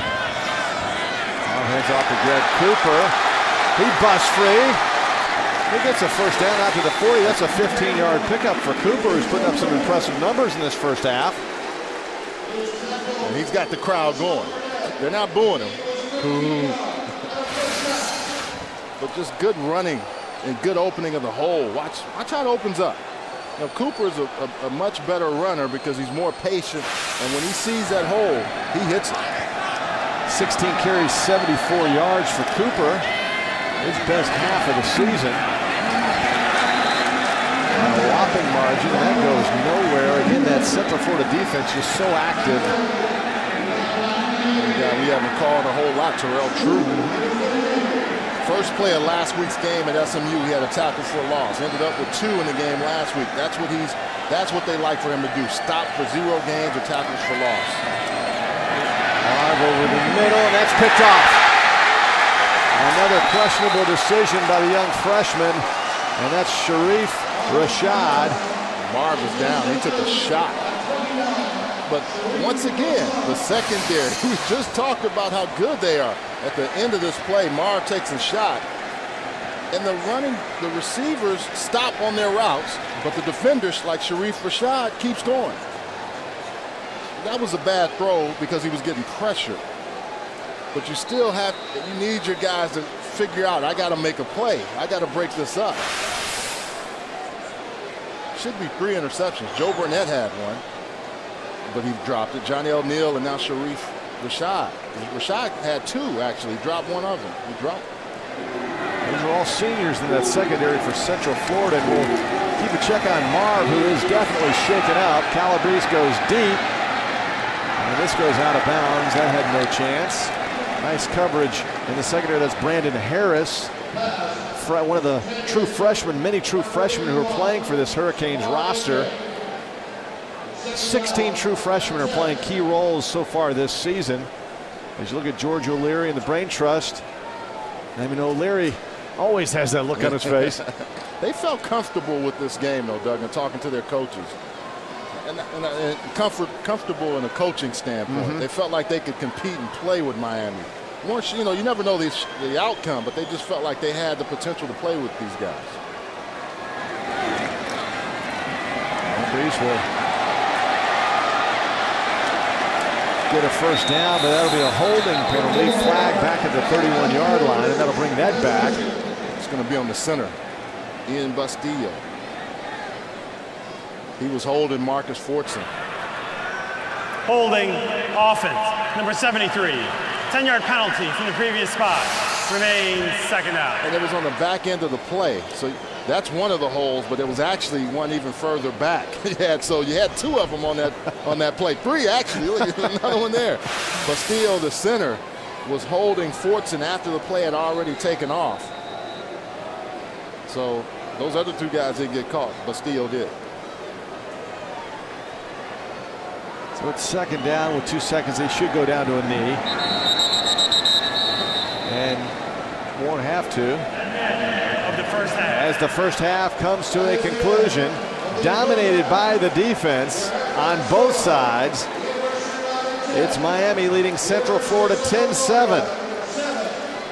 George O'Leary will walk off trailing by 3. Let's join Lowell Galindo with Sports Center U.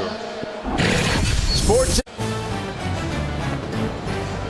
Welcome back to ESPNU College Football, presented by Allstate. The Hurricanes on top of the Knights of Central Florida, the first time these two schools have ever met in the football field. It's 10-7 as we start the third quarter. Doug Bell along with Charles Arbuckle. Yesterday we were cruising around, kind of like Crockett and Tubbs down on South Beach, and I think these two offenses, Buck, it's been criminal watching them because they ought to be arrested. They've been bad, Doug.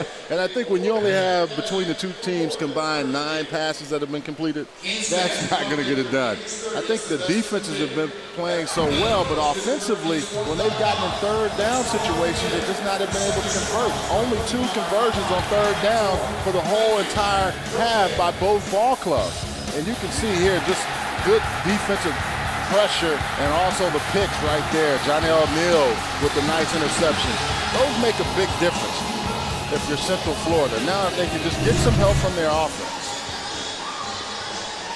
As we look at the numbers now, total yards for Central Florida, that is just bad. The 3 turnovers were huge for Miami. All costly interceptions and those third down conversions. Marv got shaken up at the end of the first half, but apparently he's okay. Only 4 of 11 for 40 yards for young Robert Marv. And deep for Central Florida, it's smiling Joe Burnett. Love the kid. What a personality. You better get down there and cover him, because you won't be smiling if he gets this ball and takes it back.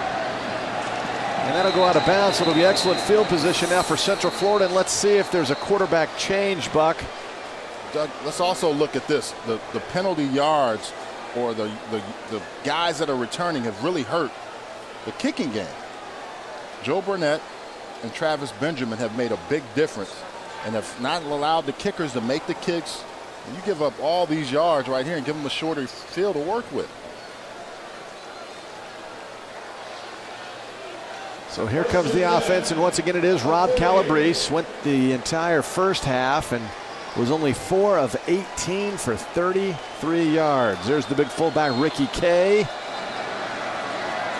Calabrese starts from the 40 after the kickoff goes out of bounds, and they go right to Ronnie Weaver. And he goes nowhere, no gain as we check in with Melissa Knowles. Melissa? Doug, at halftime, Coach Shannon told me that he thought his team got off to a great, fast start, but they just weren't getting their offense going. He was pleased with what they were doing on defense, though. The second half, he wants to focus on those third down conversions. They were only 1 of 8 during that first half. On the other side of the ball, Coach O'Leary told me he was pleased with how his defense played as well, but they've got to get their offense going and stop giving up such good field position. All right, Melissa, thank you. I think the coordinators, offensive coordinators, Tim Salem for Central Florida and Pat Nix under the microscope as well, even though they have young quarterbacks. And Calabrese finally connects on a rare completion for 7 yards. That goes to Brian Waters. Well, and the ball is going to get tipped here, Doug, so the defender can jump him. He can actually interfere with him, and he did, Chavez Grant, but still a good catch by Brian Waters. One of the rare completions for Calabrese.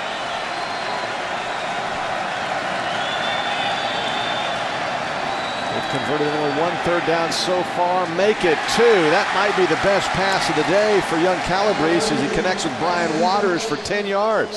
You know, we watched Mark Verica at Virginia. Remember, we watched him on tape and how poorly he played, and then he came back and started getting comfortable. It looks like Calabrese has his rhythm on these last 2 completions. And what they're doing also, Doug, I said it earlier, those outside throws that are a little bit harder, he wasn't completing. The ones where he's inside and able to throw and make the easier throw, it's been better for him. In Miami territory now, Weaver runs right into the teeth of that defense, and Antonio Dixon very active.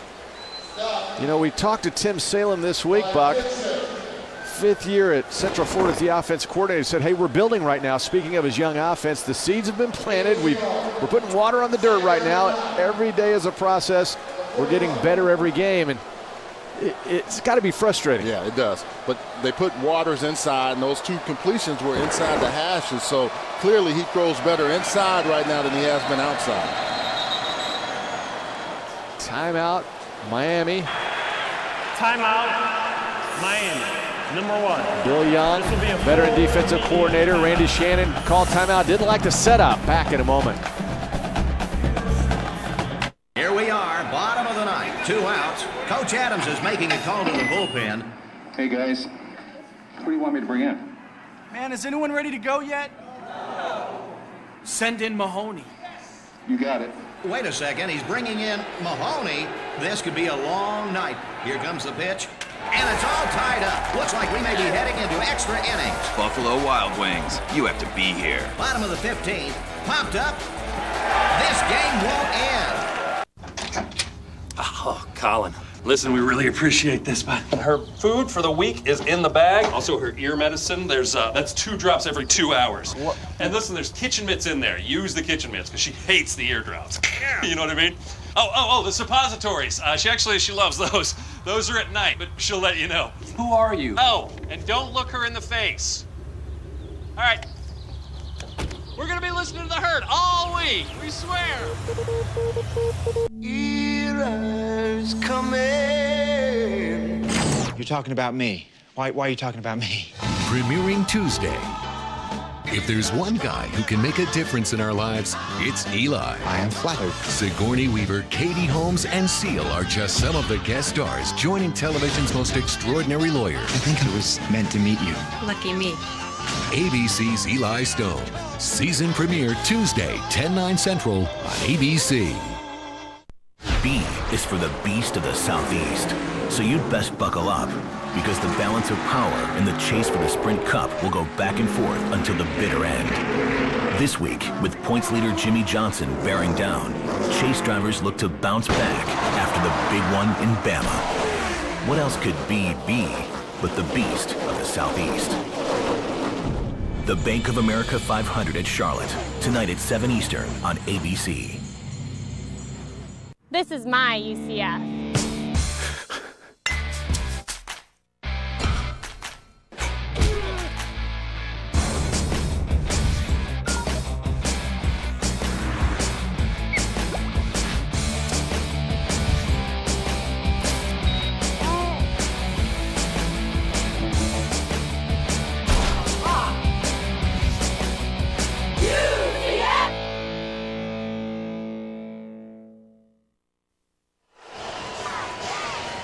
Welcome back to Dolphin Stadium. Today's telecast on ESPNU is presented in high definition, crystal clear. What a signal. Hope you're enjoying it on ESPNU. The Hurricanes, the U, on top of Central Florida 10-7.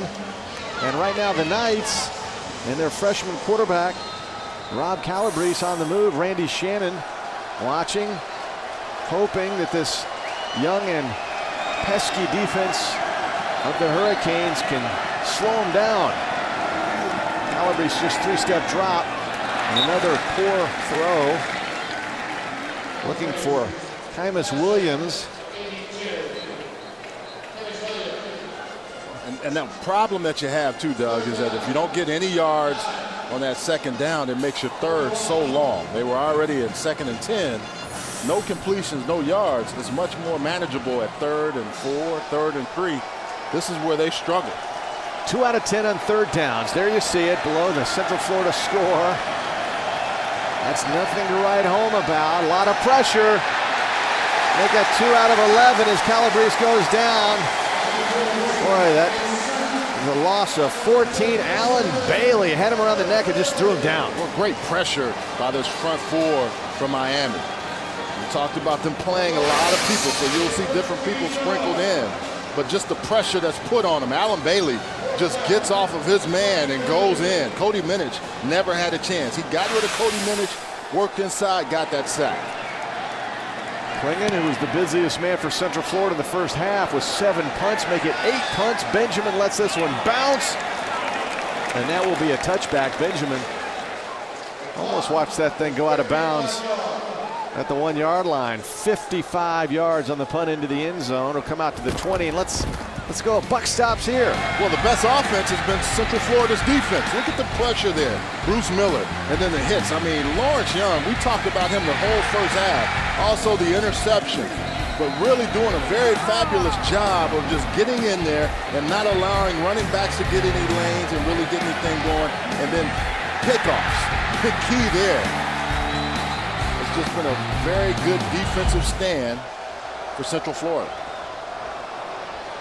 Greg Cooper looking for some room on the outside, and again that quick defense. There's John L. Neal, and we told that story in the first half, Buck, and we need to really explain it more. I mean, here's a young man who went home to Baton Rouge for the summer. Great kid, working on his degree, and gets caught in the wrong place at the wrong time, as his coach says. Shot 4 times, almost died. Miraculously, he survived and made it back for the start of fall practice, and here he is starring in the secondary. A remarkable story. A lot of respect from the players also. After they lost the UTEP game and got blown out, he called the players only meeting, and everybody attended, and they were all on point. And since then, they've been playing much better as a team. Marv now on 2nd and long. Over the middle, has a man, almost intercepted. If he had gone deep, Benjamin was behind the defender, but that was almost picked off. And Dave Huxtable, the defensive coordinator, told us this week, Buck, talking about John L. Neal. He's one of my favorite kids. Last summer, he was at the wrong place, wrong time.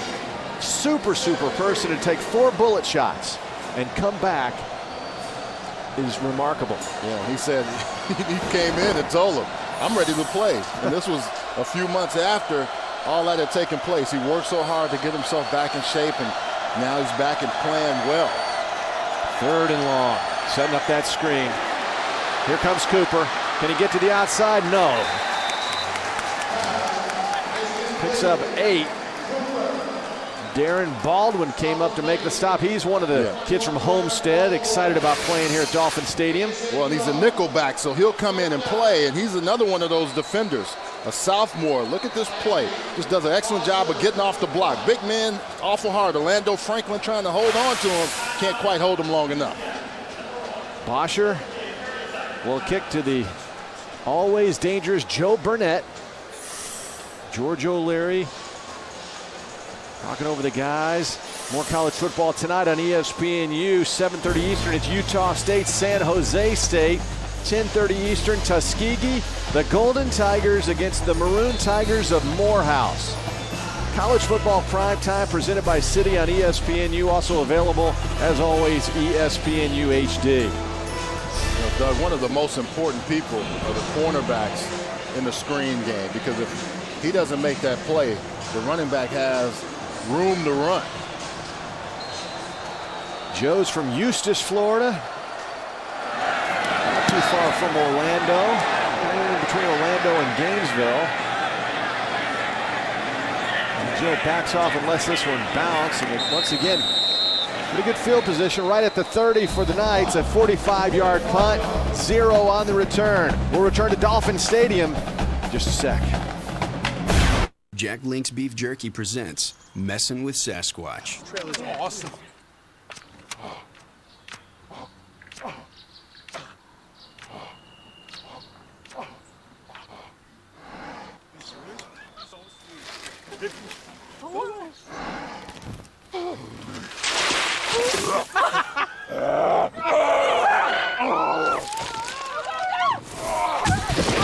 Jack Link's Jerky.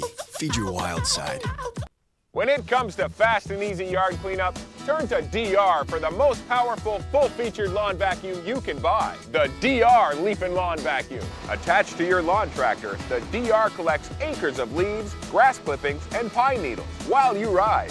It's the only lawn vacuum that shreds material into a fine mulch, turning 10 bags of leaves into just one. And it's the only lawn vac that features a steel impeller with a lifetime warranty, a rugged collector box, and a built-in chipper option. With all these models and more, DR offers the largest selection of lawn vacuums in the industry. DR, guaranteed to leave nothing in its path except the competition. Call 1-800-498-2736 to receive a free catalog and DVD all about the DR Leaf and Lawn Vacuum. Free shipping is now in effect, so call 1-800-498-2736. Online at drleafvac.com.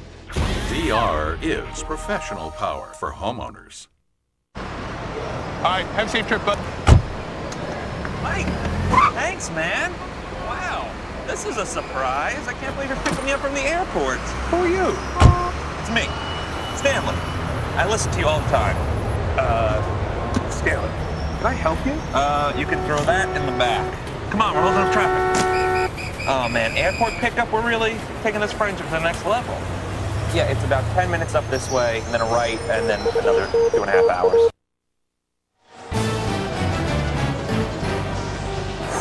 ESPNU College Football brought to you by Jack Link's Beef Jerky. Feed your wild side. As we look at the Hall of Fame on the campus of Coral Gables.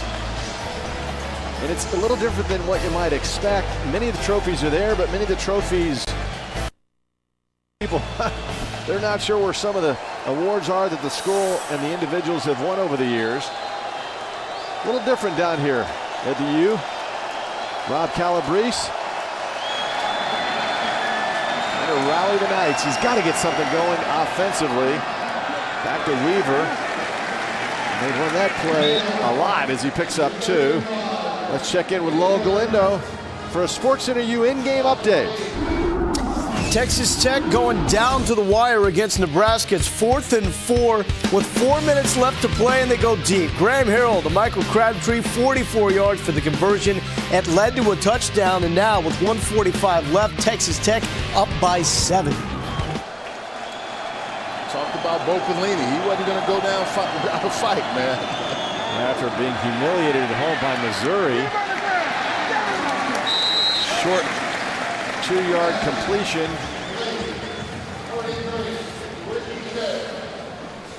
Speaking of Texas Tech and Nebraska, Texas Tech came in leading the country in passing yards, and Nebraska was having trouble stopping the pass. A lot of that came too from Missouri.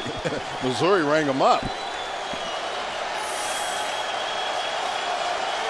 Another 3rd down situation.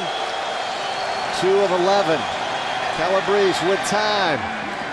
Incomplete, 2 out of 12.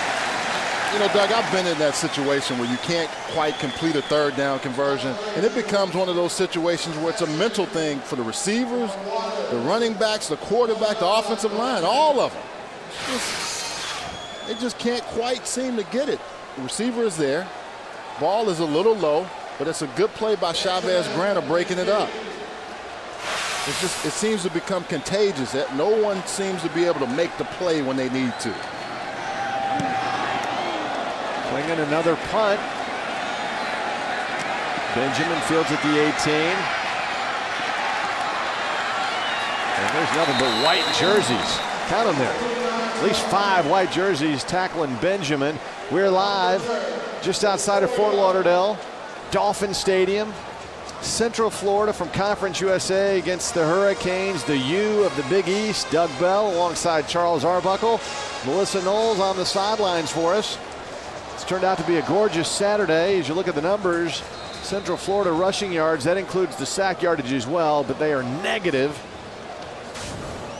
And only down by 3. Who wants this game the most, really, is what it comes down to. And whose defense is going to make the last play, it seems like, because offensively, No one is stepping up.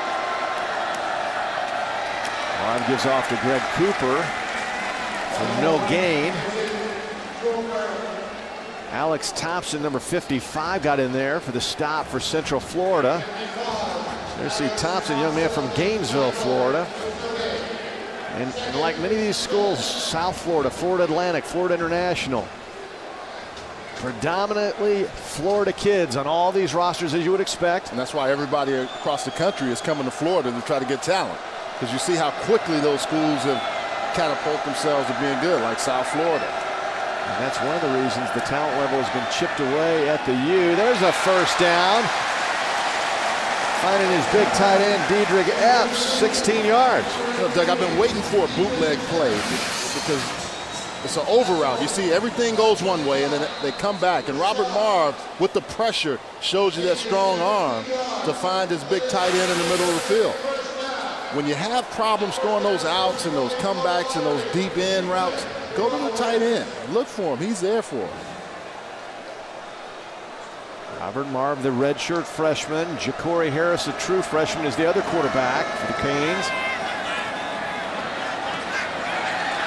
Quickly to the outside, that's to LaRon Bird. His first catch, true freshman out of Louisiana.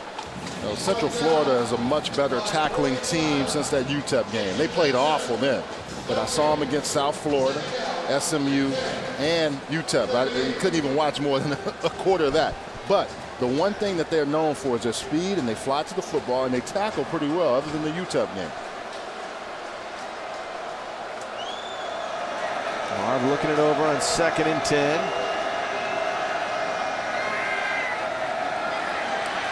He may get swallowed up, but he gets out of trouble and then gets batted out of bounds. That ball was deflected. Let's go back to Lo Galindo in the studio for a SportsCenter U in-game update. Well, guys, Nick Stevens is looking pretty solid in his second career start for Tennessee. This following a Matt Stafford interception. Stevens to Lucas Taylor, and like that, the Georgia lead is cut to 6, 20-14, 5:38 left to play, and the third quarter for Matthews. Well, thank you. Tennessee needs something good to happen. I talk about coaches on the hot seat. We talk about it every week. I think Philip Fulmer is right up there on top of the list. Stevens showed a strong arm on that play. Tennessee has won the last 2 meetings with the Bulldogs. That's to Benjamin, who hangs on. Somehow that ball got in there. Short of a first down. 9-yard pickup. Sharif Rashad looked like he was going to bat that thing down. Well, they had high-low coverage on him, and I thought Rashad was going to knock that down. I mean, he was in perfect position. See Joe Burnett coming over the top late, but they did not allow the first down on that 3rd and long. 3-point lead. They'll kick it away. Bosher will kick to Burnett. Bosher's got those lime green shoes. I guess that's hurricane green. And here comes Burnett looking for a gap. Boy, what an experienced return man he is. He takes it right up the gut. 40-yard punt, 9-yard return, and once again, Central Florida has good field position, trailing Randy Shannon's team by 3.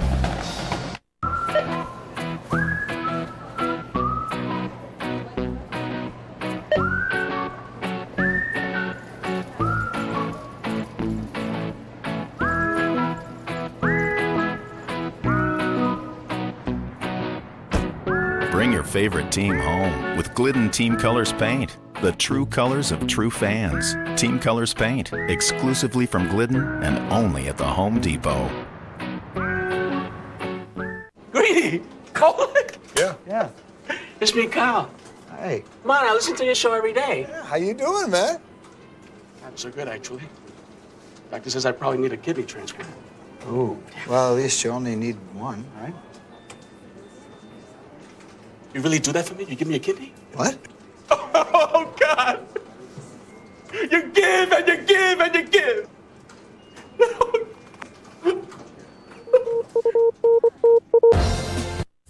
Can the unstoppable be stopped? Kelly Pavlik an unstoppable runaway train, crushing anyone in his path. Pavlik has a huge knockout. Bernard Hopkins, the iron-willed warrior who's never been knocked out. Perfect right hand by Hopkins. Can the undeterred legend derail the Pavlik Express? This is boxing. Pavlik versus Hopkins. Saturday, October 18th. Live on DirecTV Pay-Per-View Channel 123. I got $583 from cashforgold.com. With gold, silver, and platinum at their highest value in decades, cashforgold.com is able to give you top dollar for your unwanted jewelry. Just call the number below and ask for your free, prepaid, insured refiner's return pack. Fill the envelope with your unwanted or broken gold, silver, and platinum jewelry and mail it to our processing center. A safe, reliable transaction with satisfaction guaranteed. Randy Shannon, his Hurricanes lead Central Florida by 3. Coach Shannon's office, our Coach's Crib segment, the same office that Howard Schnellenberger and Jimmy Johnson and Dennis Erickson, Butch Davis, Larry Coker, all were in this office. It's been refurbished since then, as you see the 5 national championship rings right outside the office. That was the first national championship in the Orange Bowl. He sees the practice field, the weight room. Nice crib. Keep an eye on your program. The Knights with another opportunity. They've had good field position. Calabrese goes deep. And that's a flag. I didn't think they were going to throw it. Not sure that was even catchable. That goes against Bruce Johnson, against Kamar Aiken. That ball was deep and out of bounds. I don't like the call on this play, though, trying to go deep. It's not a good pass interference. Defense, number 22. 15-yard penalty from the previous spot. Automatic first down. And I don't see enough there to be a pass interference either. I mean, Aiken did a good job of acting and reacting to it, but I thought Bruce Johnson was just holding him. Just right there, had his hand on him. It wasn't enough to warrant, to me, a pass interference. Johnson is a senior, and in talking to Bill Young, the Canes defensive coordinator, he thinks Johnson can play on Sundays. 1st and 10 from the 46, and Weaver goes nowhere. Romeo Davis on the stop. Let's join Logue Lindo now in the studio for another SportsCenter U in-game update. OT in Lubbock, Texas. This is how we got there. Texas Tech pulled up, but with 29 seconds left, Joe Gans finds Todd Peterson, 17 yards, tying the game, and overtime coming up, tied at 31. Nebraska in Lubbock, trying to come up with Bo Pelini's biggest win to date. Well, Bill Callahan left a lot of offense, but no defense. Calabrese keeps it himself. Then Romeo Davis comes up to make the stop in big 99. Marcus Forston at the bottom of the pile. I can see what Central Florida's trying to do there, trying to get some running going and get something, but this Hurricane defense is too fast for those plays. Plays that take a little while to develop, they're all over it. 20 carries, 0 yards for Central Florida. That's futility at its zenith. That's banging your head against the wall. 3rd down. Calabrese to the outside. As his man, and that's going to be very close. That's a 9-yard pickup. Glenn Cook on the stop. Again, that's John Lubisher on the receiving end. And it's going to be a 1st down. Lubisher, big 6'4" kid from Boca Raton. He stretched forward. Really did, and I think that's what, when you must get a 1st down, looked like it came through perfect. Ricky Kay, the H-back, sometimes lines up at fullback. He's back in there. And he gets open again. He's getting a lot more looks, Doug, because of Corey Rabazinski. Another 4-yard pickup on the play. We talked about 1st down. You want to go positive, get some yards. So they go first, they get 4 yards. Now it's 2nd and 6 as opposed to a longer play. Ricky Kay's getting a lot more action. Play action going one way. They come back around with the bootleg. and he's right there to get the reception. Doesn't get many yards, but enough to keep the yardage marker moving. Second down is 6. This is more manageable, and now Kay lines up in the traditional fullback slot right behind his quarterback. That goes incomplete. Another pass that's off the mark, looking for Kamar Aiken. You know, the other problem too, Doug, is that Miami was in cover 1. They had one deep safety and they were man. And the route that was run, you really can't get away from man. I mean, you're just sitting there waiting on him. Brandon Harris was all over. Harris, the young man from Booker T. Washington High School, made that play in the secondary. When you count the kids from Northwestern High and Booker T. Washington and St. Thomas Aquinas, that's a nucleus of this Miami football team. Third down now, and a long 6. That goes incomplete. Calabrese under pressure, and it'll be 4th down. Cover 0, no deep safety help, straight man, and once again, nowhere to throw. Look at how everybody's covered up. You see it all on your screen. No routes that you're running away from defenders. If you know they're going to run that coverage, you've got to either be doing crossing routes or something where you're running away from the defender. George O'Leary, defensive background. Ralph Friedgen, now at Maryland, was his offensive coordinator when he was the head coach at Georgia Tech. Another punt by Klingon. Nobody back. Klingon has not shown the ability to dink it, but this time he gets a nice bounce. And finally now you have the field position change. Miami will start deep, a 29-yard punt. No return. That's his best punt so far. Let's go down to Melissa.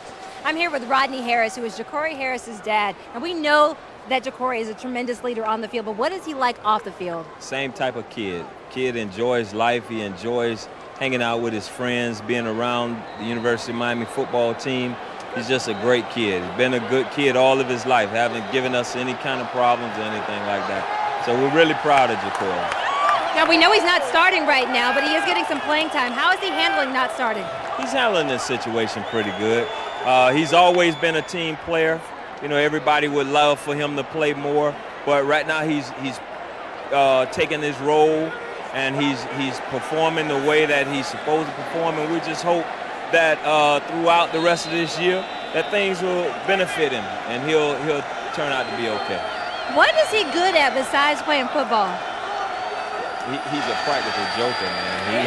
Has he played jokes on you? No, he has, but he loves dancing and just joking around with his brothers and sisters. So, you know, he's doing pretty good. Corey's okay. He's a great kid, great individual, and we're proud of him very much.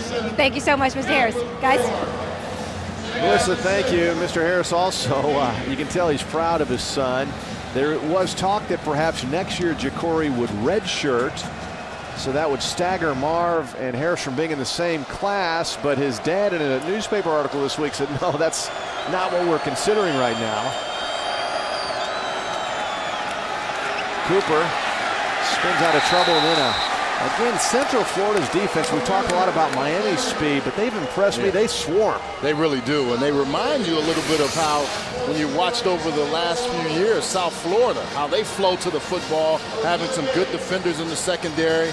No George Selby's here, but clearly guys that just get after it. They really don't allow you any comfort level. You know, your running back, you want to have one man you beat, but right now it looks like Greg Cooper has to beat 4 or 5 guys. Robert Marv has to figure out a way to find a gap in that experienced secondary. All playing that zone, too deep. Marv has nowhere to go, and he goes down, gets hit hard twice, and gets dropped by Bruce Miller. I haven't called his name enough, but he's been around the ball all game long. Big 49 coming from that backside, and Marv knows he's got pressure coming. And Antonio Wallace just missed the sack, 44, but watch coming behind him. 49 cleans it up. So this is where Central Florida hopes to take advantage. This is a dangerous situation for Miami. Burnett at the 50, will field it at the 49. Oh, he gets nailed. That's a penalty. Loose football. I think Miami gets the loose football, but Joe Burnett got nailed before he had an opportunity to catch that football. Joe Burnett is like a three-point shooter. You know, you give him the green light. Even though sometimes you question, hey, right here you're thinking fair catch, but clearly he was hit before, and before the ball got to him.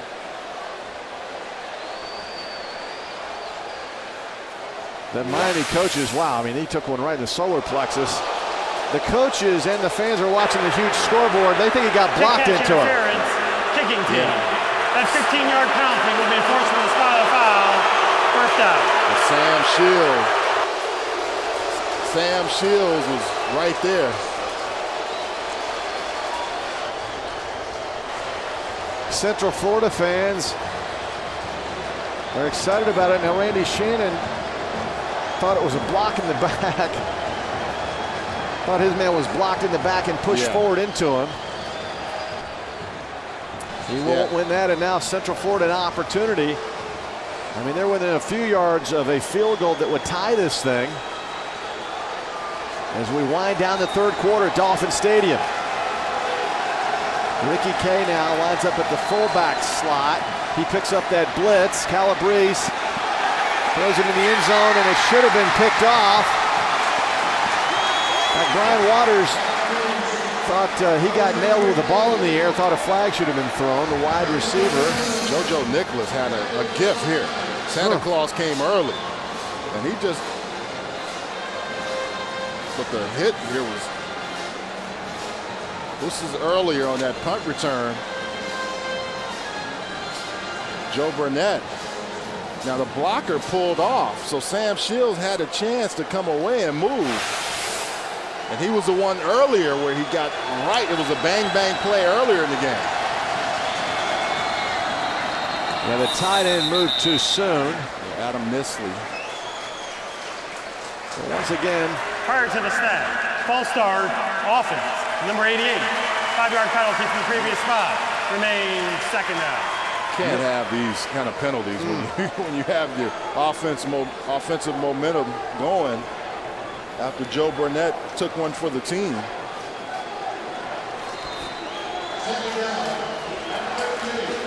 But Miami should be out of this. JoJo Nicholas with the chance for an interception on a poorly thrown ball by Rob Calabrese. They need at least 7 or 8 yards to get in field goal range for Daly. Calabrese has time. Goes deep. And that was not even close. Kenneth Williams was the attempted receiver. Let's join Lo Galindo now in the studio for another SportsCenter UN game update. Well, we told you that Texas Tech and Nebraska going to overtime in that extra session. Eric Morris, the 1-yard touchdown run. They missed the extra point, so door open to Nebraska. But Joe Gans is picked up by Jamar Wall, and that does it. The Red Raiders still undefeated in overtime, 37-31 over the Huskers. Wow. I mean, what a finish in Lubbock, Texas. And now timeout called by the Hurricanes. Texas Tech remains unbeaten, and I can't think of a bigger name program that has fallen off the map more than Nebraska. But as you look at these numbers, boy, I mean, they are just putting up. In that Oklahoma-Texas game, what a shootout today. You look at the Big 12 offensively. It's tough to stop these teams because so many of them can over 500, 450 and higher yards by all of these teams in the top 25. I mean, it was a shootout at the OK Corral today in Dallas at the Cotton Bowl between #1 Oklahoma and the Longhorns. The Hurricanes have certainly fallen off the map. Speaking of Nebraska. Doug, and let's also talk about, too, with that, you know, you look at all the offensive coordinator, Tony Franklin at Auburn, you know, getting fired in the middle of the season, early in the week. You know, that was a strange situation at Auburn. And it's interesting because Patrick Nix, the offensive coordinator at Miami, played quarterback at Auburn. Met his wife there. I mean, he has roots there. I wonder if he'll get a call from Tommy Tuberville next year. Who knows? Calabrese. I mean, that doesn't even have a chance. Well, the Hurricane defenders have really done a good job against the receivers. You know, if you know it's man coverage as a receiver, you've got to do something to get open. If you have a route, most routes have a designation for man or zone. And it looks like the receivers are running zone-type routes. 9 of 30 for only 66 yards. Rob Calabrese. And I'm not saying the quarterback is throwing all that well either, but you need a chance. Playing in his 11th punt. See if he can put this one inside the 10 again. And he gets a terrific bounce. And the Hurricanes will start at the 5.5-yard line. More great action coming up tonight on the U. 7:30 Eastern, it's Utah State, San Jose State. 10:30 Eastern, it's Tuskegee and Morehouse. Two big rivals. College football primetime presented by Citi on ESPNU. All presented in HD. Good stuff as you look at Robert Marve. Have not seen Ja'Cory Harris play in the second half. And that's a prevailing story. I mean, when you're a program like Miami, as you look today, first downs and punts. I mean, man, that's not good. No. Greco is warming up now on the sidelines. Michael Greco, he's the southpaw.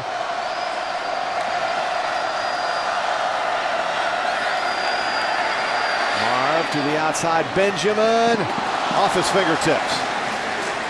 But once again, Joe Burnett was just shadowing him all the way. But he had a chance. Well, it was max protect, only 2 receivers in the route.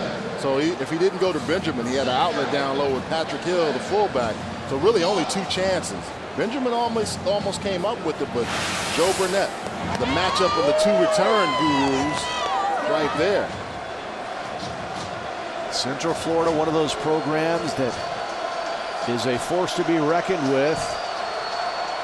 Lee Corso called it his secret weapon. He thinks they're going to beat Tulsa in Conference USA later this season as they go to the ground now.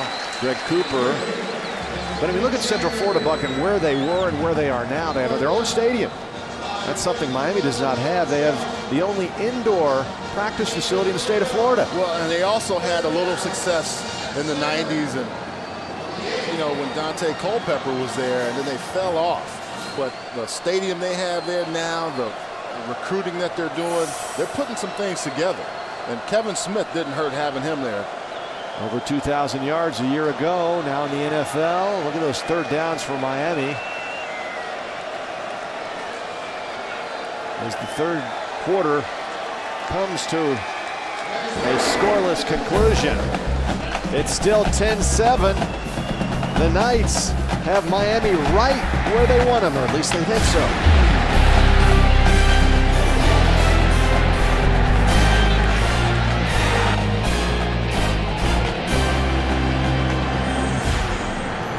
UConn versus number 18 West Virginia, Sunday at 2 Eastern, only on ESPNU. 76 asked student filmmakers to give their spin on what makes our gasoline so great. Here's one of the outstanding commercials. Does your vehicle keep bogging down?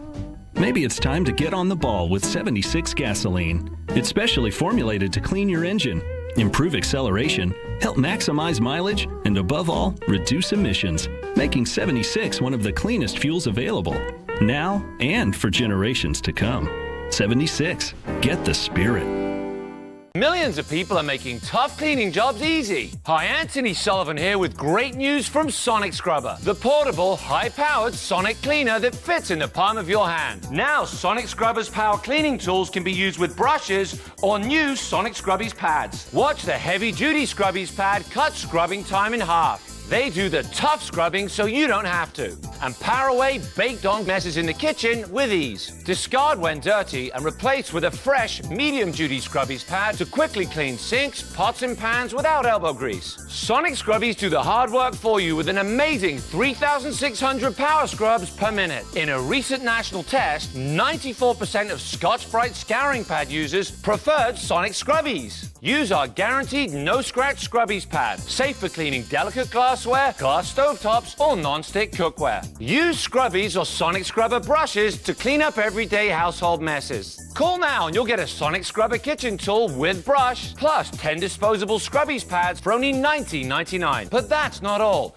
Call right now and we'll include a bathroom Sonic Scrubber. Just pay separate shipping and handling. It's specially designed for the tough cleaning jobs in your bathroom. Get into impossible to clean corners and make old grout look like new and keep your hands and fingernails away from the mess. Sonic Scrubber tackles hard water stains and calcium around fixtures. It even makes easy work of shower door tracks. But we're still not done. Call right now and we'll also include 10 small Scrubbies, a second stem attachment, and this handy storage stand. You get it all. 2 Sonic Scrubbers, 2 bristle brushes, 20 disposable Scrubbies with stems, and 2 handy storage stands. A $45 value, all for just $19.99. Here's how to order. Call now to get your set of Sonic Scrubbers with 2 bristle brushes, 20 disposable Scrubbies, and 2 stands for only $19.99. Just call 1-800-706-5614.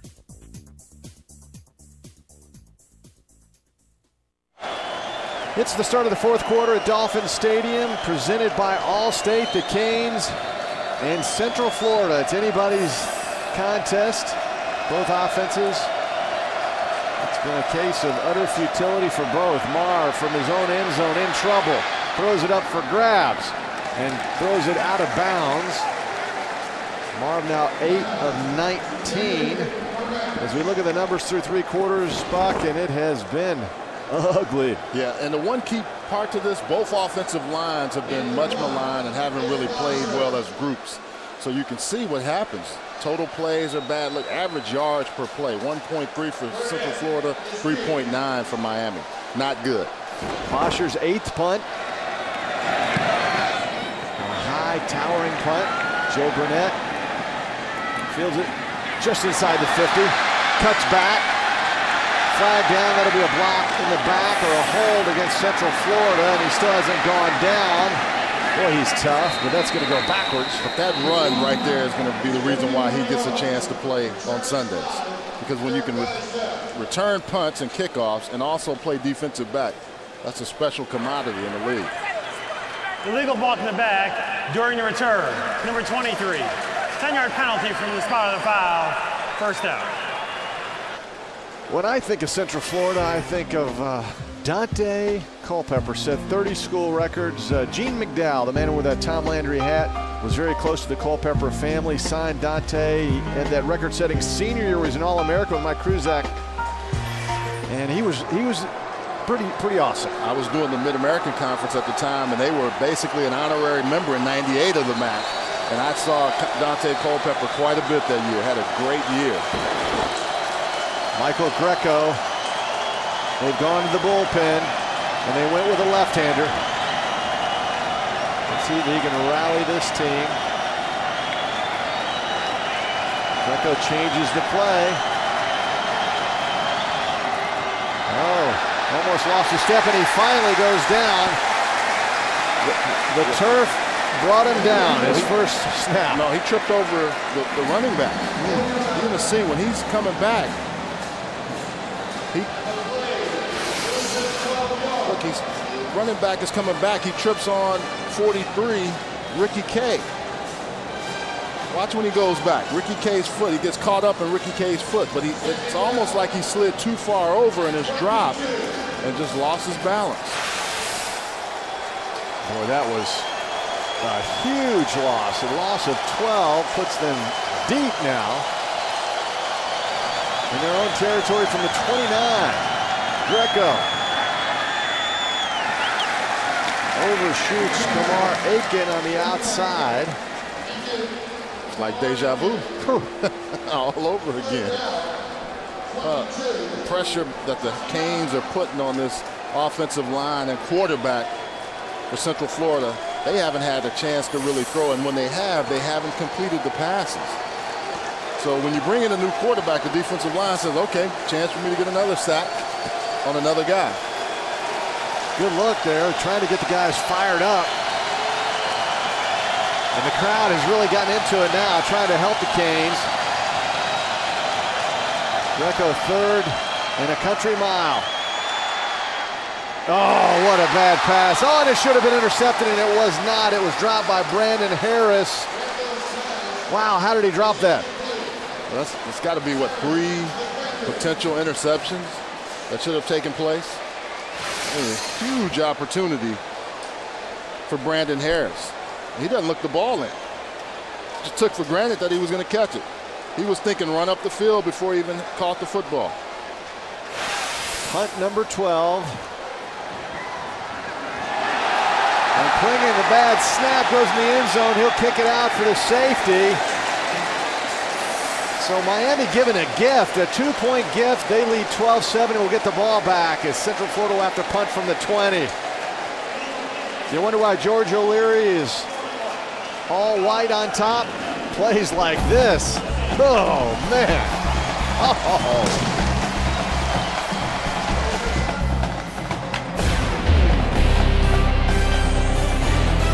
So here we are in the fourth quarter. No time left, and the touchdown is under review. Hey, guys, what do you think? We're not ready to go yet. Is there any way you can send this thing into overtime?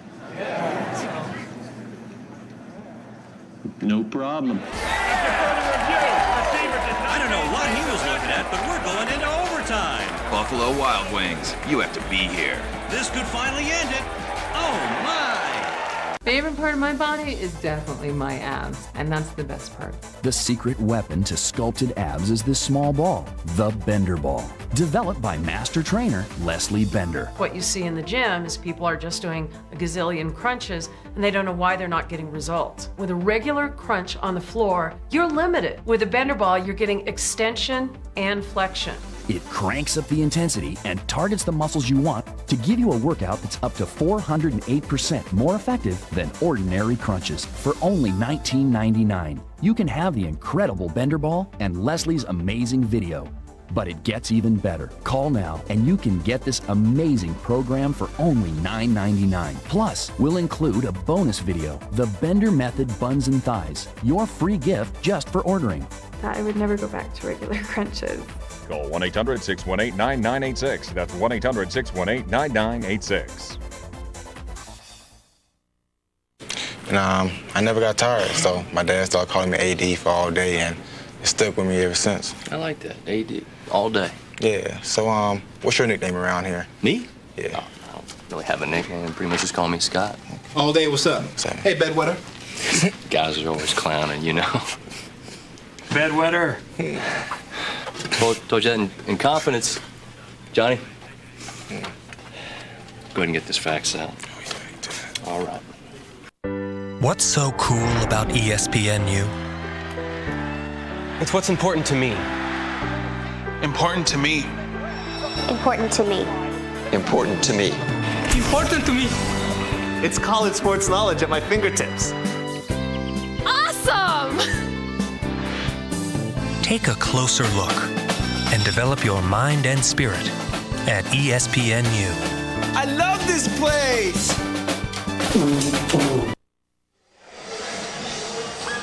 Today's game brought to you in crystal clear high definition. We welcome all of you watching on ESPNU. The Canes now with a 5-point lead, and Dad holding tight. Kind of hold him like a loaf of bread, you know? You need to tuck him in. Look, Mom was like, give him hit, bring him, give him here. That's good stuff. They see him on the big scoreboard here, the Jumbotron. And the ball just blows off the tee. Been that kind of day, offensively and kicking game. Talk about futility. Look at the rushing yards, Central Florida. Now that's in college they factor in the sacks, but still minus 41. Still pretty putrid.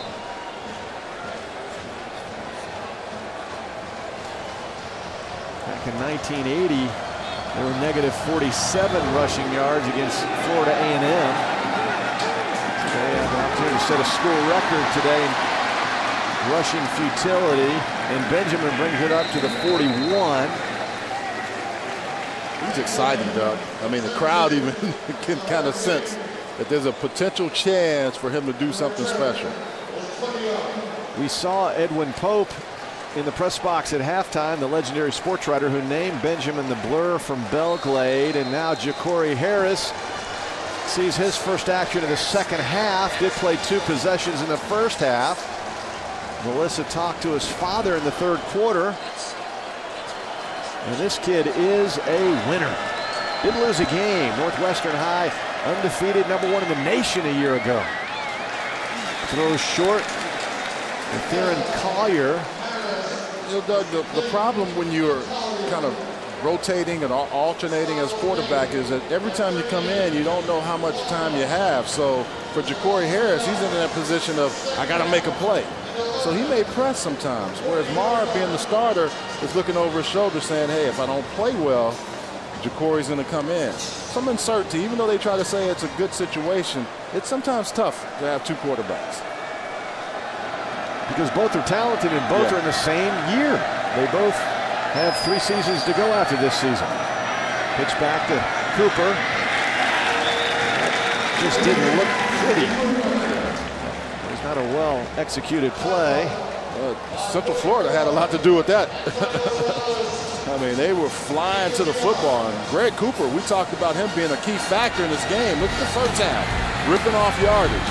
But what you see in college football are coaches that do a good job of adjustment. So he had some real nice runs outside and inside the tackles, not happening in this second half. Dave Huxtable has done a very good job of getting his defense in position, and guys are just flying to the football. Career high rushes for Cooper with 21. Corey Harris will use his feet and dodge 1 bullet and then gets brought down, gains 4. That tackle was by Derek Hallman. And speaking of Huxtable, had fun talking to him this week, Buck. He said, hey, I want to be aggressive. We mix up the zone dog, the mad dog. We try to do a mix. We want to do as much as we can without messing ourselves up. Talking about blitzes and bringing pressure. All right, let's see if Central Florida can get a special teams play. 20th combined punt today. We've seen twice as many punts as we have completed passes. 35-yard punt. Burnett calls for the fair catch. Let's see if the Knights with Mr. Greco can get something going when we come back.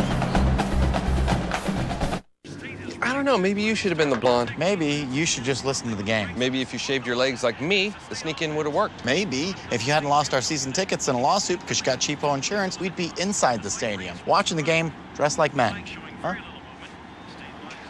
I don't want to get into this she said thing. Getting cut-rate insurance to save a little money could end up costing a lot. Call an Allstate agent today for a free Good Hands coverage checkup. Are you in good hands? The first time I took 5-Hour Energy, I didn't feel bad afterwards. You know, usually you take energy drink and along the next 3 hours at some point, you just hit the wall. And I never hit that wall. It just was a natural energy that stuck with me for a while, 5 hours or so. One of my friends on the team, a guy I'm with a lot, he uses it and he likes it. You know, he calls me to make sure I have 2 when I come in the morning because he always needs one. I say, well, go buy your own, but I'm kind of like the 5-hour designated driver. 5-Hour Energy, I use it, I love it. Want to get strong? Want to get lean? Want to get ripped? Well, now you can with Iron Gym. Iron Gym turns any door into your own personal gym in just seconds. Its unique design wraps around your door frame and uses leverage, so there's no screws and no damage to your door. Start off with chin-ups and pull-ups to develop and strengthen your shoulders, arms, back, and lats. And with 3 different grip positions, narrow grip, wide grip, and neutral, you can switch up your routine and keep challenging your muscles. But we're not finished there. Take it to the floor for deep push-ups. And it's a sturdy base for tricep dips. Then finish off with gut-busting crunches. In just minutes a day, you'll build lean muscle and get ripped. Order Iron Gym today for just 2 payments of $29.99. You'll also get these hanging ab straps for an explosive abdominal workout. But call right now and we'll cut the price in half. That's Iron Gym with hanging ab straps for just 1 payment of $29.99. But you've got to call now. ESPNU College Football is presented by Allstate, proud sponsor of college football in the 75th Allstate Sugar Bowl. Are you in good hands? Hey, check out the sunset. Isn't that gorgeous? Miami 12-7 over Central Florida. This is the life, I tell you what. Love coming down here. We were expecting a little more fireworks offensively. And now they go back to Rob Calabrese. Greco took 3 snaps. Calabrese 9 out of 30 for 66 yards. Instead of a field goal, his team needs a touchdown. Calabrese takes it himself, biggest gain of the game. Calabrese to the outside, no flags. Calabrese, 26 yards out of nowhere. Well, when you sit on the bench, you come back and you say, okay, offensive lineman, do me a favor. I'm going to start back here, and then I'm going to take off and run for you. Look at that. Just a draw play. Calabrese does a great job of just letting it open up, but interior, they know it's coming, good blocking inside, and he's able to run with that football.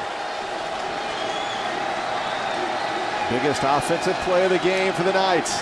Calabrese again, this time trying to push the pile forward. It looks like he will get thrown backwards after getting back to the line of scrimmage as we check into on the sidelines with Melissa. Doug, I mentioned earlier how this is University of Central Florida's 4th season in Conference USA. They got their new stadium on campus last year, and the Student Government Association allocated $17,500 so they could send 500 students to this game. They really want to develop a following on the road. Only problem is they're way up there. So they're getting to watch the game. They're getting to follow the home team. It's just that they got to do it in the nosebleed section. And they're watching Calabrese complete a pass, which will bring up 3rd down and 7. Rob Calabrese. Doug, with all that excitement on that play, they're still in 3rd and long, and they've been awful in third down situations. 3 out of 16, the Knights on 3rd down conversions. You have to start watching that clock if you're Central Florida. Here comes the blitz. Calabrese. That could be pass interference. No flag. Could have been that, and could have been holding also, too. John Hafferty had Chavez Grant, or Glenn Cook, excuse me, but then Chavez Grant down the field was holding. Let's see. Initially, Glenn Cook, the middle linebacker, coming on the blitz, and then Chavez Grant holding on tight to Brian Waters.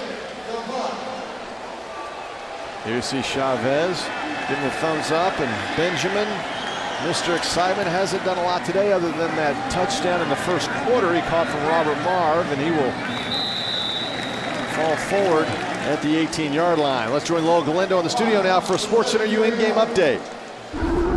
Guys, Notre Dame find themselves down by 5 in North Carolina territory, trying to make something happen on 3rd and 11. But Jimmy Clausen overthrows his receiver, picked off by Deontay Williams. So North Carolina with the ball.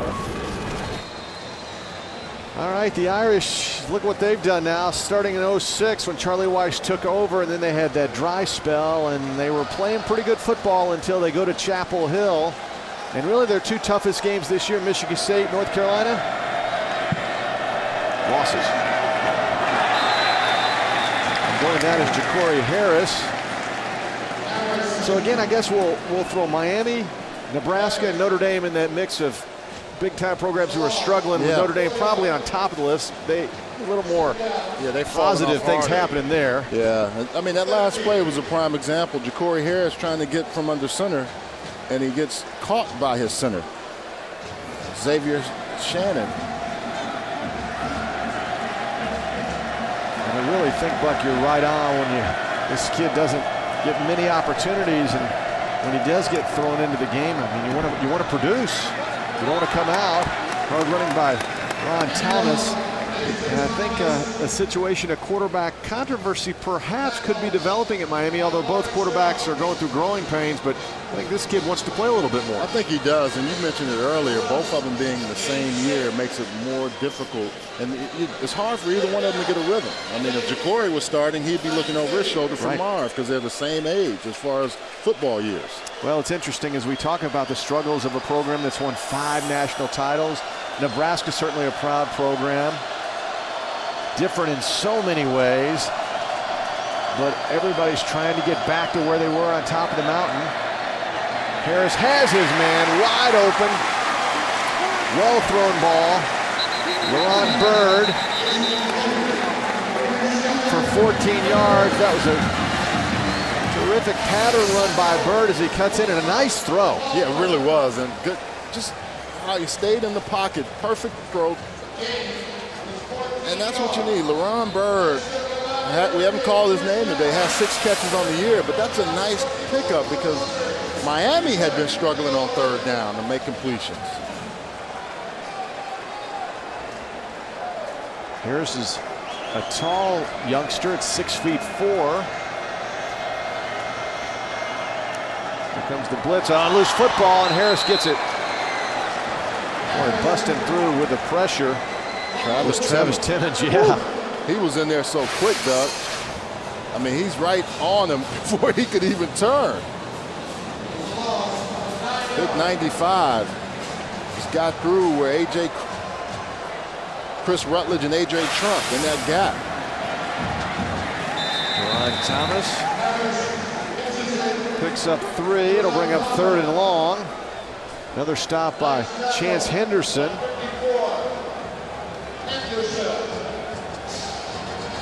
Thomas, a senior, one of the few seniors playing for this Miami team out of Louisiana, and he limps to the sidelines. It's kind of funny how Greg Cooper, who gets down low, I mean, he doesn't stand up in the huddle.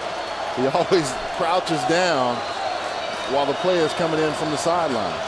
2 out of 14 third down conversions. The Hurricanes. Harris takes off, comes up short, so he will be forced to, Miami will be forced to punt this football away. He showed you a glimpse of that speed, though. Catches the ball with one hand, and then he knows I have nowhere to go. And even in slow motion, it looks like it's regular speed. Almost lost that ball at the end. The defenders know they get a chance to get a shot on him and make him give up the ball. A very good decision to tuck the ball and run. So I'm talking to Patrick Nix, second-year offensive coordinator. Nix only 36 years old, very young for a coordinator. Miami doesn't have enough. They had the substitution problem last week that hurt them. Here again. He gets away. Uh-oh. That gets past Burnett. The Canes jump on it. Inside the 5-yard line, Shields comes up with a loose ball. Special teams have come up big for the Hurricanes once again. Well, we talked about guys returning kickoffs, and Joe Burnett with the chance. The ball just goes straight through. Doesn't look it all the way into his hands. Sam Shields, who's been involved in a few battles with Joe Burnett, wins this one, getting a turnover. Let's take a look, too. Did he get his hands on it? Because it almost looked like it went straight through. Yeah, it touched his body. Central Florida coaches, I think, want to review this. So this play will be reviewed.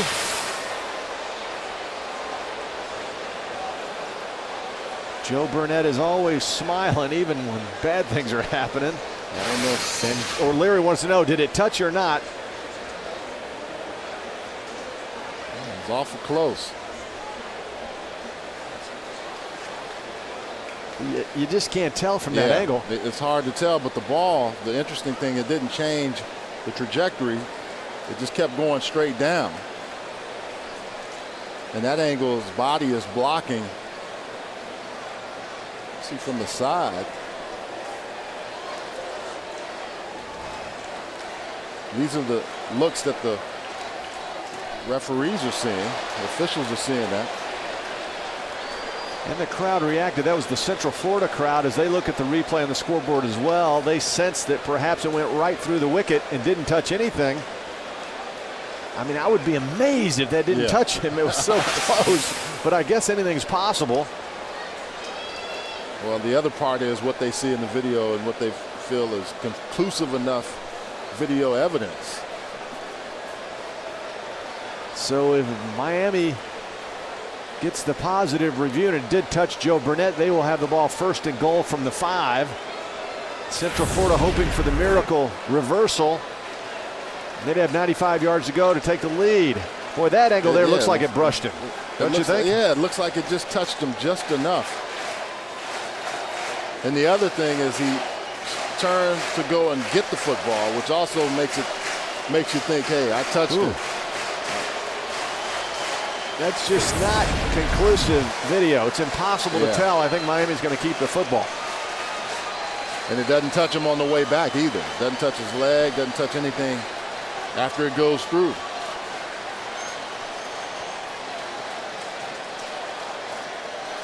.5:28 to play in the fourth quarter. The sun is setting very close to just the bottom, dropping out of the beautiful sunset.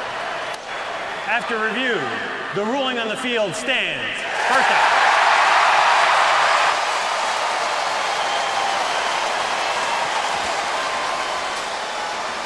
So the Hurricanes will take over first and goal from the 5. Central Florida hoping for a miracle. That fan, he was watching the scoreboard, but it was impossible to tell. So they need a big stop. The defense needs a stop. They played well for most of the game. See big 55, Xavier Shannon, center. Got to make line calls and put everybody in position, and that's key with a young quarterback.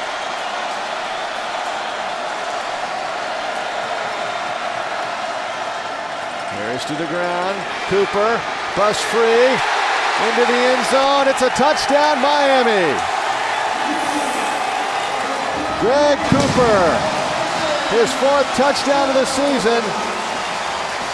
And that just about does it, even though there's 5:21 to play. I think this is going to be an insurmountable lead considering the way Central Florida's offense has performed tonight. Well, you see big number 30, Patrick Hill, tight end blocking up top too, Chris Zellner, but they get those blocks and open that hole up. See Zellner up there locked up, 88. Cooper, that might, they may take a look at this. No, they're going for 2. Looked like his feet went out. They called it a touchdown. They were going to go for 2, and then they decided to go with the PAT. All right, they may look at that. That play will be under review. Yeah, look at where his feet are on the tail end of this play. Good block there by 30. Patrick Hill and Zellner. But at the very end, watch where his feet go. His ball cross, it looks like it does. I mean, he does a very good job athletically. That angle shows it much better. The other angle didn't show him getting there. Greg Cooper is finishing the game the way he started the game.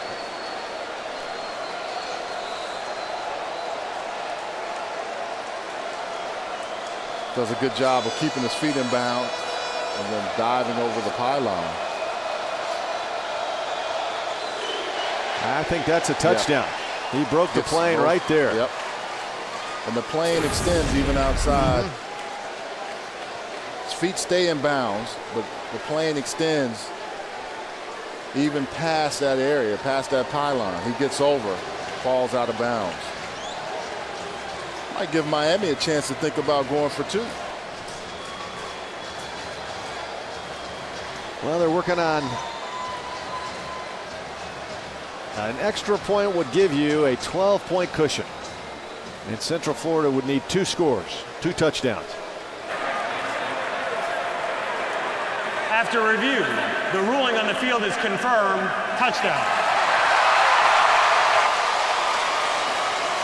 So taking advantage of the miscue by Joe Burnett on the fumbled punt return, Miami takes it in from 5. Greg Cooper, his 4th touchdown of the season. And they will go for 2 now. Had a chance to think about it. Pull out your little card that has what you go for 2 and when you go for PAT. Corey Harris from the gun. Takes it himself. Gets into the end zone. It's 20-7, the Hurricanes.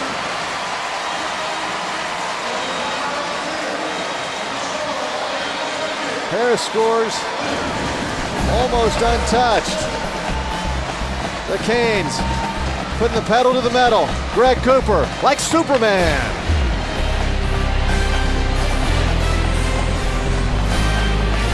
Hi, Billy Mays here for the Big City Slider Station. The fast and easy way to press and cook delicious sliders. Those restaurant mini burgers everyone loves. No more squishing and squashing or flipping and flopping. With the Slider Station, just scoop, press, and cook right on your stove. The unique design cooks both sides at once, so you never have to flip them. And in just 2 minutes, you'll have 5 mouth-watering sliders. Use dinner rolls, potato rolls, any bun. You can double or triple stack them and watch your family attack them. Top with pickles, onions, ketchup or cheese, Big City Sliders are sure to please. The double-sided non-stick surface is so slick, not even burnt-on cheese will stick. Whether it's ground beef, chuck, or sirloin, just scoop, press, and cook. No flipping and no hassle. Make healthy turkey, chicken, and veggie burgers with ease and join the craze with me, Billy Mays.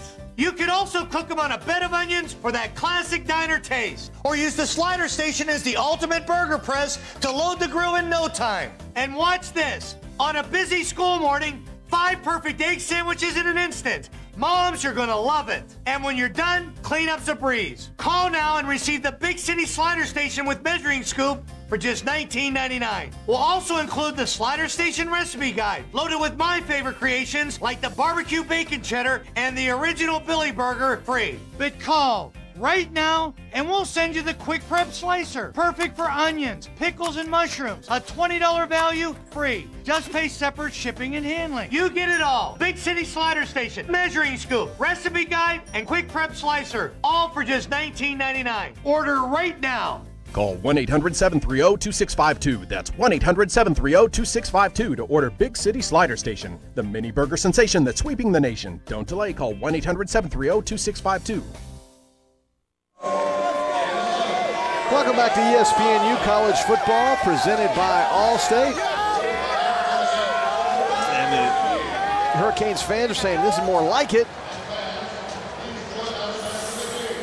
As Miami takes a 20-7 lead. Doug Bell alongside Charles Arbuckle and Melissa Knowles. Hope you're enjoying our game from Dolphin Stadium, the new home of the Hurricanes. As you look at Matt Bosher, and he's got those wild-looking shoes on. They look like Miami Vice, huh? Looks like you can go dancing tonight with those babies. The crowd is dancing now. Now that they have a lead, extended lead. Next week they play at Duke, and that's where we will be as they try to break an 8-game ACC losing skid. Another fumbled kick by Central Florida.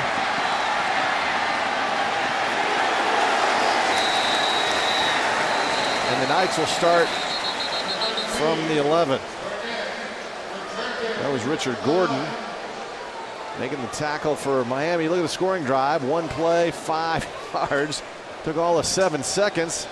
And this season, 13 of 18 offensive touchdowns and drives of 3 minutes or less. That's the big play capability they're trying to bring back. Well, they also want that and their defense to get interceptions and opportunities when they get a chance. You know, Charles, as we talked to the coaches this week and broke down a ton of tape, and I think you've seen every single play that they've run this year on the offensive side at least twice, I'm still wondering about their identity. I mean, they don't have one. Yeah, I mean, what are they trying to accomplish? We saw Cooper run it quite a bit today, and then we saw Marv throw a bunch of long passes. I mean, what are they trying to accomplish offensively? Well, they'll attribute it to their offensive line being gone, but they want to have a power run game, but also be able to screen and do some things and get their guys outside with their speed. And I think that's the issue that they're having. You've got a lot of young receivers, and they're not in position to really step up and make plays. Miami was offsides on the kickoff, so now Bosher will kick off from the 25. And young quarterbacks also, Doug. It's been a struggle offensively and defensively coming in for the Hurricanes. They were tied for last nationally in red zone defense. Of course, Central Florida hasn't done a lot to get it in the red zone. Offenses had converted 50% of their third downs against Miami, and they've improved in that category. Joe Burnett now fields it cleanly at the 10. Breaks to the outside. Has a gap. Joe Burnett. I think he's gone. Joe Burnett trying to make up for that muff punt. Beats Bosher. Touchdown. Joe Burnett, 90 yards. No flags on the play. And just like that, Central Florida is back in this football game. Hello. First off, this should have never taken place, because the biggest issue was they had to kick it over. Miami was offsides, and it allowed Joe Burnett a second chance. And even after that first kickoff, and they were trying to figure everything out, right there, offsides. So that right there, they're offsides there, and they have to come back and kick it to Joe Burnett. The next play, he takes it back to the house. And the extra point is good, so Central Florida now pulls within 6. You see Joe Burnett running that kickoff back. There was issues even before the kick was taken. Sam Shields had to move to the other side. Randy Shannon was trying to readjust his outside guys, and when that happened, for whatever reason, they didn't cover that kickoff very well. And the extra point while we were watching the replay is good by Darren Daly.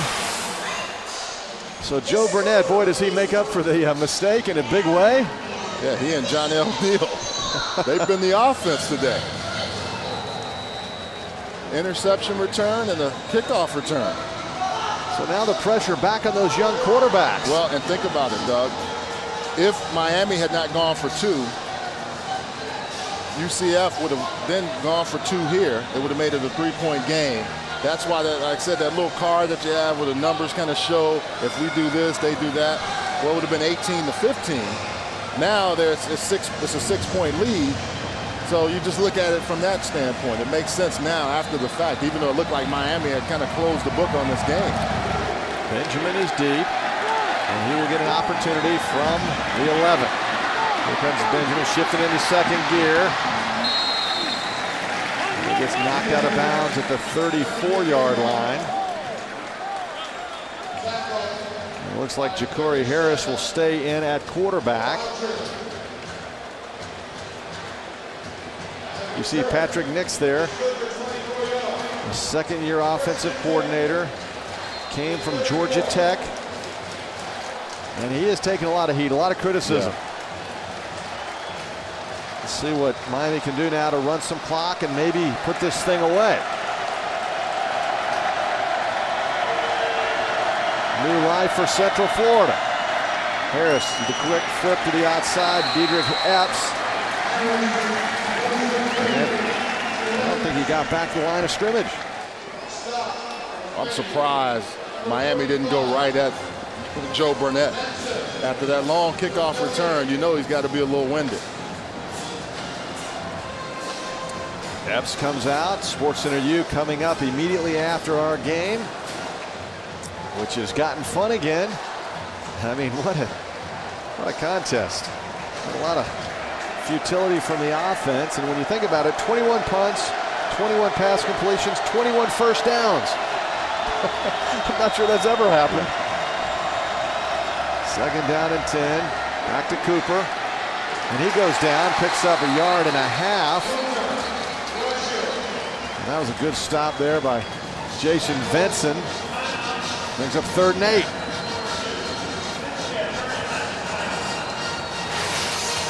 Big time hit. You can see Cooper coming out. Everything is going one way, and just a good hit by Jason Vincent. Once again, that open field tackling has been key for Central Florida. I mean, that's a play where if he gets by him, he picks up some nice yards, maybe even first down. But Vincent in the hole with a good stop. So a timeout UCF, 1 remaining. Miami with 1 remaining. More college football coming up tonight on ESPNU. 7:30 Eastern, Utah State, San Jose State. Then 10:30 Eastern, it's Tuskegee against Morehouse, all on ESPNU, presented by Citi, all presented in high definition. And coming up, SportsCenter U, Lowell Galindo will be on hand with the highlights of the day, and there are a ton of highlights. Can't wait to review that Oklahoma-Texas game. 2 out of 15 third down conversions. Ja'Cory Harris. Nowhere to go. He's going to have to throw it away. Gets wrestled down back of the 19. Needed to just throw that out of bounds. That's the 3rd sack of the game for Central Florida. Bruce Miller. Well, and Bruce Miller, we talked about it earlier. Guy that just, motor guy, keeps after the effort. Corey Harris clearly should have thrown that football away. Timeout, Central Florida, stopping the clock at 3:48. They're out of timeouts. And you know what, Doug? They also did a wise thing. Joe Burnett was taking a breather on that. So Justin Body was in for that series. And what they could do now is get him rested to get him a chance to return another punt. There's the young offensive coordinator talking to his 2 young quarterbacks, but especially Ja'Cory. I think he's telling him. And Nix was a good quarterback at Auburn. His senior year put up big numbers playing for Terry Bowden when he was the coach at Auburn. And Nix's father is a legendary high school coach from the state of Georgia, still coaching. He's been coaching for close to 40 years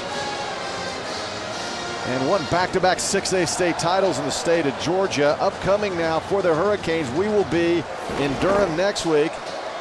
First, though, the Knights at Tulsa. Lee Corso thinks that UCF will win at Tulsa. I don't know. After watching their offense tonight, I'm not sure. And then we will be at Duke as the Hurricanes try to snap an 8-game ACC losing streak, which is shocking when you think about it. The punt away cleanly. Burnett backtracks at the 26. Gets a block up the middle. Gets it up to the 41, a nice return, and still lots of time, but no timeouts. That's 54 in the punt, 15 on the return. The other good thing about good returners, Doug, they make your blockers even better because they set them up. You know, watch Joe Burnett here. He's going to start to his left, and then he comes back to his right. That allows blocking angles for his guys. See, they're able to pick up good blocks because everybody's so focused on getting to Joe Burnett right away.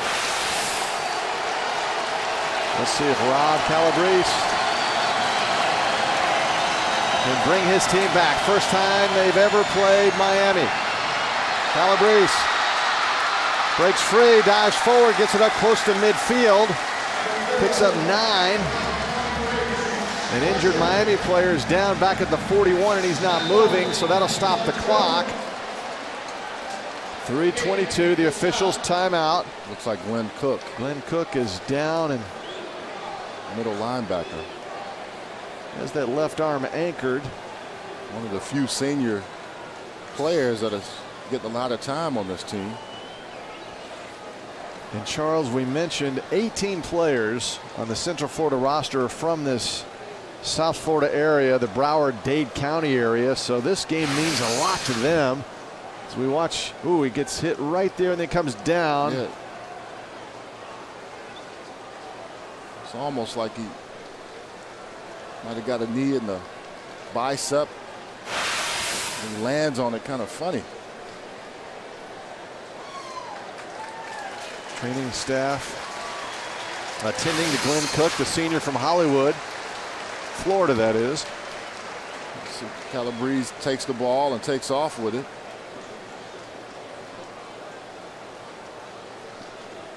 Calabrese extends out. Let's see Glenn Cook coming up to make the tackle. Got kicked in the face by the back of Calabrese's foot. And then they're going to review to see if his knee went down. And it didn't. He extended for more yards. I think Glenn Cook just got a foot to the head. Calabrese has had a rough game, 10 of 32 throwing the football, but when he runs, he's shown me some speed. some agility. Well, out of the two, Michael Greco is supposed to be the faster of the two, but Calabrese has shown some real. I mean, that one play when he came back after that one series, he was out. For Central Florida, the return game has been outstanding. And Joe Burnett, we call him Smile at Joe Burnett, and there he is with a big smile. Those aren't bad numbers. I mean, that's kept this game where it is right now. Well, last week, Travis Benjamin had 274 all-purpose yards, and today, Joe Burnett, with 230. The entire team has been outstanding, Buck. Obviously, he is the superstar. I'm trying to give him yards because of the 91 on that kickoff return. Yeah, and their linebacking crew to Miami, they can't afford anymore. Yeah, Colin McCarthy done for the season with a bad shoulder. Jordan Fulch is out. On the defensive front, Moncour and Ojimo are both gone. We'll see 4 out for the season. 17 were on the shelf for today's game, and Calabrese now second and a half a yard.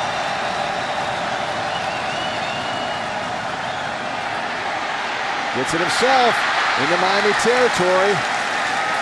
Picks up 9 yards. Rod Calabrese, I'd stick with that quarterback draw. There's no one to defend him. So when he sees that opening in the middle of the field, he just takes it and runs with it, Doug. 1st and 10. They need a touchdown. And that hits the turf. Tough catch for Ricky Kay. He was running one way and tried to turn back around. Couldn't get to it. Couldn't come up with the catch. So that stops the clock. Now 2nd down. The last second he tries to adjust. Could not come up with that football. You know, the other thing with all those injuries for Miami, you got a lot of guys playing not only defense and offense, but they have to play a lot of special teams. Calabrese with lots of time over the middle, has his man, but that'll be well short of the 1st down. In fact, Brian Waters picks up only 4 on the play. It'll be 3rd down and 6. No timeouts for the Knights. Sports Center U coming up. Highlights of the day.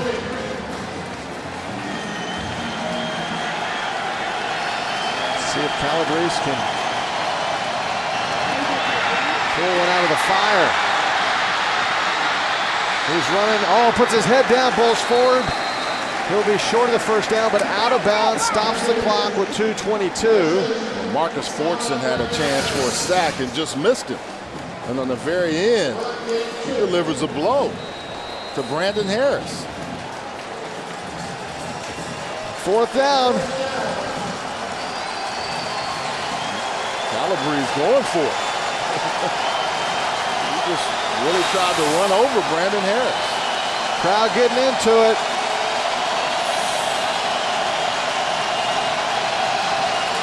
This is why they came. Nightfall in Miami and a timeout, Hurricanes.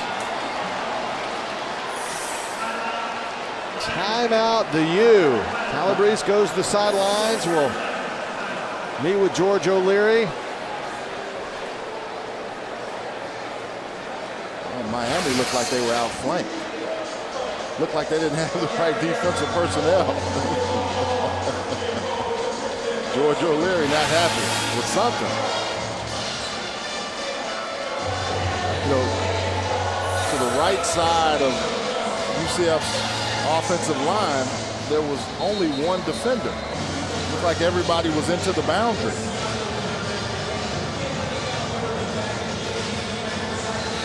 So Miami ends up calling a timeout. Allows themselves to get better organized on defense. I think Coach O'Leary wanted that snap to happen. Yeah. He knew he had the right matchup. He had the right matchup because everybody was down. They had one. I think they had one defensive end that was not in the game. See if Central Florida can keep this drive alive and their chances for an upset alive. Calabrese with time, batted away, incomplete. No flags. Miami takes over on downs. Daryl Sharpton got in there and batted it incomplete. Good play by Daryl Sharpton. But it's pretty easy when your receivers run right to you. You see 50 to the right of your screen. He comes in. He sees the crossing route and stays with it. Doesn't allow Brian Waters a chance to even make a play on that football. Knights with no timeouts, unable to stop the clock now with 1:52. Brian Waters had caught that football. He might have taken a shot from Sean Spence, who was on the other side as a linebacker waiting to see if Waters came open. He was going to pass him off. Good defense by Miami on that play. And Corey Harris has to take the snap cleanly, go down to a knee. That's exactly what he does.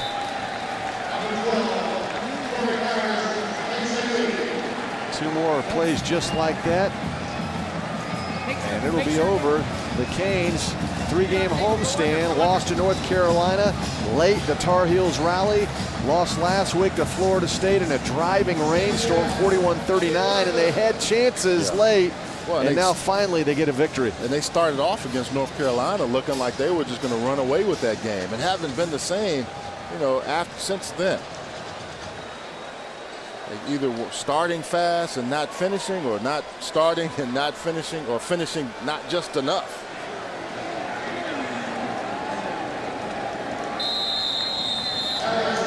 Harris, the young man from Northwestern High School. We've talked a lot about that today. Northwestern High, the top team in 6A in the state of Florida. National champs a year ago. Booker T. Washington, the top 4A team. And there's 5 young men from Booker T. Washington High. St. Thomas Aquinas. They've filtered some nice talent into the U, so that's what Randy Shannon's trying to do. He's recruiting these kids from winning programs down here, and they come in, they know how to win. They've been well coached, and he says that's the formula. Yeah. Says he has a lot of kids that understand what they're supposed to do from the high school level, but sometimes it takes a while for that to translate to that next step.